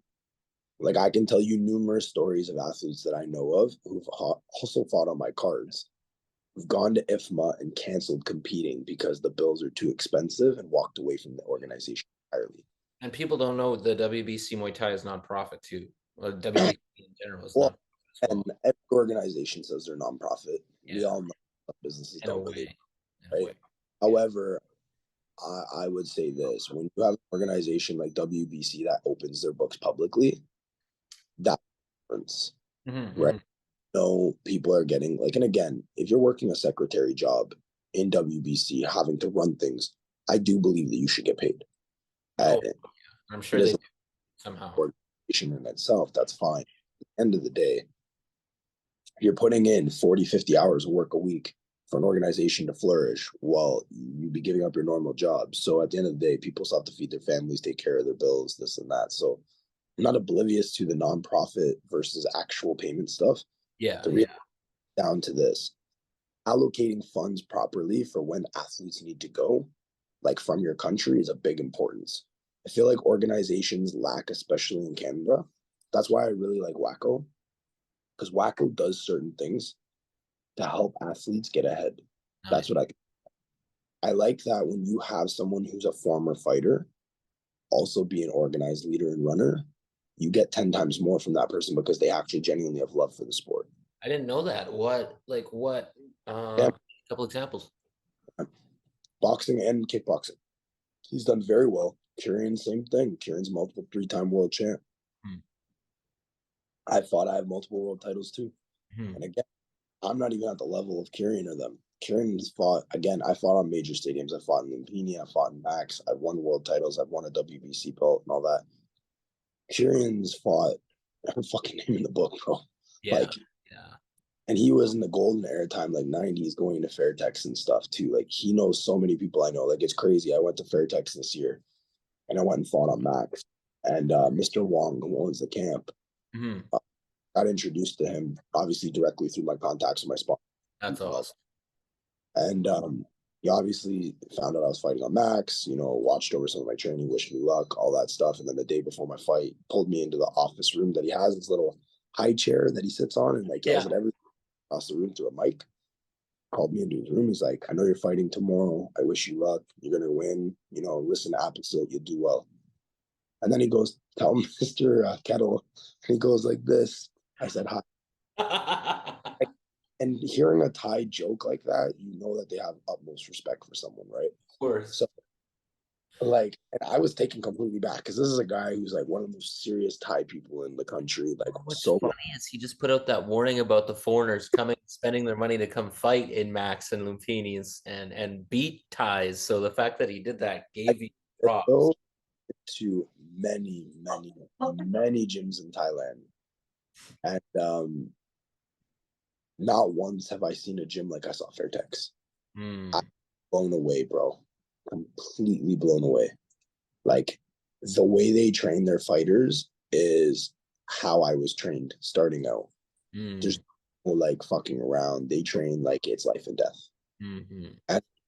And it keeps the seriousness in the gym, but they also work with beginners, which makes it so lovely because you have people who you can tell they're not fighters. They want to come in for a sick workout and they want to use the amazing facilities. Because I'll tell you this much.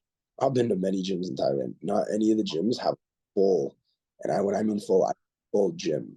Like, they have 12 or 10 rings, I think it is in there, a huge octagon.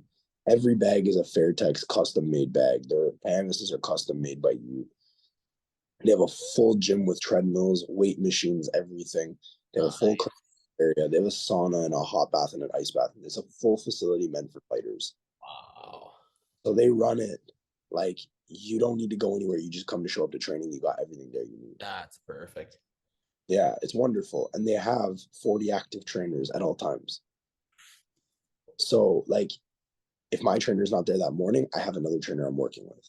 Yeah. For my fight, I was with Opposite every day. I was training with him. It makes sense. Because when I met Adrian at Muay Thai Academy there, I was wondering where this knowledge, where this dedication, where Petch's skills came from, really. And it's really through Mr. Wong. They're Petch is from Katmukau originally. Just Adrian's training at Fairtex because he ran that program, and then all of his training in leading into that, which is I didn't know deadly combo in terms of where he came from in terms of Fairtex and stuff, but I know he's well high respected in Thailand. If you're going to be a cornerman for Petch Cat, like Penman, like it's like you have to be well respected to be in a Thai's corner like that, and for them to take on is kind of like you have to be a guy who knows the shit. So I See gave any up. of his last fight recently here? No, I didn't see it. He so it's funny because obviously everyone knows about his kick. Yeah, the Adrian math over. Adrian's like pushing him because he's at 5 title defenses now. Adrian's like, put your hands down, like show them your boxing, like show some boxing, and Yeah. he's kind of like taking chances. And like, so I remember the first fight I watched, he told him like that was their first change of game plan. This is the second fight they've changed the game plan again, did more boxing. And it's so, you know how this feeling is, but you've done this so many times. Me just being an associate and a friend, I'm just biting my fucking nails, Yeah. walking in this room here, man. So it's crazy because like I have fighters of my own that are coming up that I definitely see have the skills and capability to go pro. I have a few guys from my gym in the next year and a half that are going to be pro fighters. Mm. So I have one of my top ranking guys, Hemi, who's got 30 fights. He's only been fighting for 2 years. Yeah, because he's at over a dozen this year, right? He's had 14 fights this year. Yeah. Fuck. And he's out of 14 fights, he's 10-4. So he's had a really good run this year. Did he He's just won fight again after Rise? Did he do another one a right away? half. He's fighting the other guy that lost the first round in the 4-man tournament, Hermes. They're fighting November 3rd in Montreal or Ottawa, I believe it is. It's a great fight. I think it'll be a real clash of experience, knowledge, and IQ. I think both boys have great atmosphere to bring it. Whoever wins will be wonderful because they're getting opportunities either way to fight on Muay Thai World Cup next. So Hemi, because I know he does MMA as well, right? no, Hemi's only doing boxing and Muay Thai. I don't want him doing it. Okay. He did do an MMA, right? He started with boxing. He wanted to get into it a bit, but I said no because the injuries you get from MMA are pretty much career ending too. Like I see a lot of guys that do MMA and they fight 3 times a year for that reason. Yeah. When you try boxing, like there's injuries, obviously. You get broken arms, crack your shins, you get broken ribs, broken nose, whatever, all that fun stuff. But with MMA, it's more like joint ligaments and like major things. Yeah. So like I've had guys who excuse me, wanted to fight MMA and Muay Thai, and then they'll go grapple and they tear their ACL and they're out for a year. Yeah. I don't like my guys taking that time off. It's not necessary. Like injuries are bound to happen. Like Ferb was supposed to fight on the same card as Hemi. He was supposed to fight a really tough opposition opponent from West Side. Ferb cracked his shin from his fight against Max. So he can't fight. So he's out for another 3 weeks until he can go compete again. So it's one of those things where like they're minor injuries, but they're not long-term injuries that could potentially career, right?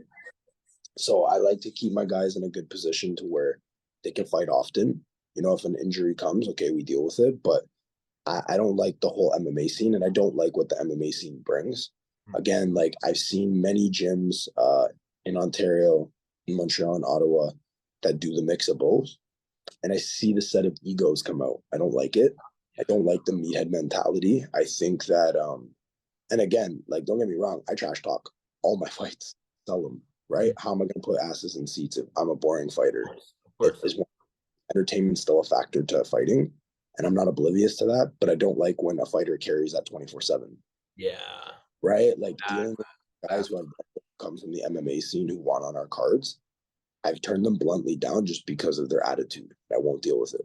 And we've spoken to that on just the tradition of Muay Thai, right? Like it's so nice. And that was something that was refreshing for me. Like I told Adrian when I went to that gym and did my first training session, I was like, dude, this is like a baptism. Like it's so refreshing. This is something so nice.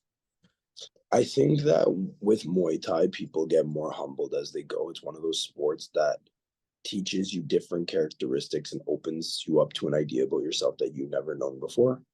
But I do believe that a lot of people, when they come to Muay Thai, they come with problems or issues in their life, and they come to find a solving from it. Like that too, right? You know, I came from the street, had my upbringing, whatever, all the stuff, you know, the gang affiliations, everything. And then turned my whole life around almost in a 24-hour thing with Muay Thai completely. When I took fighting and went with my life into it. So I definitely think that it has a factor in changing people.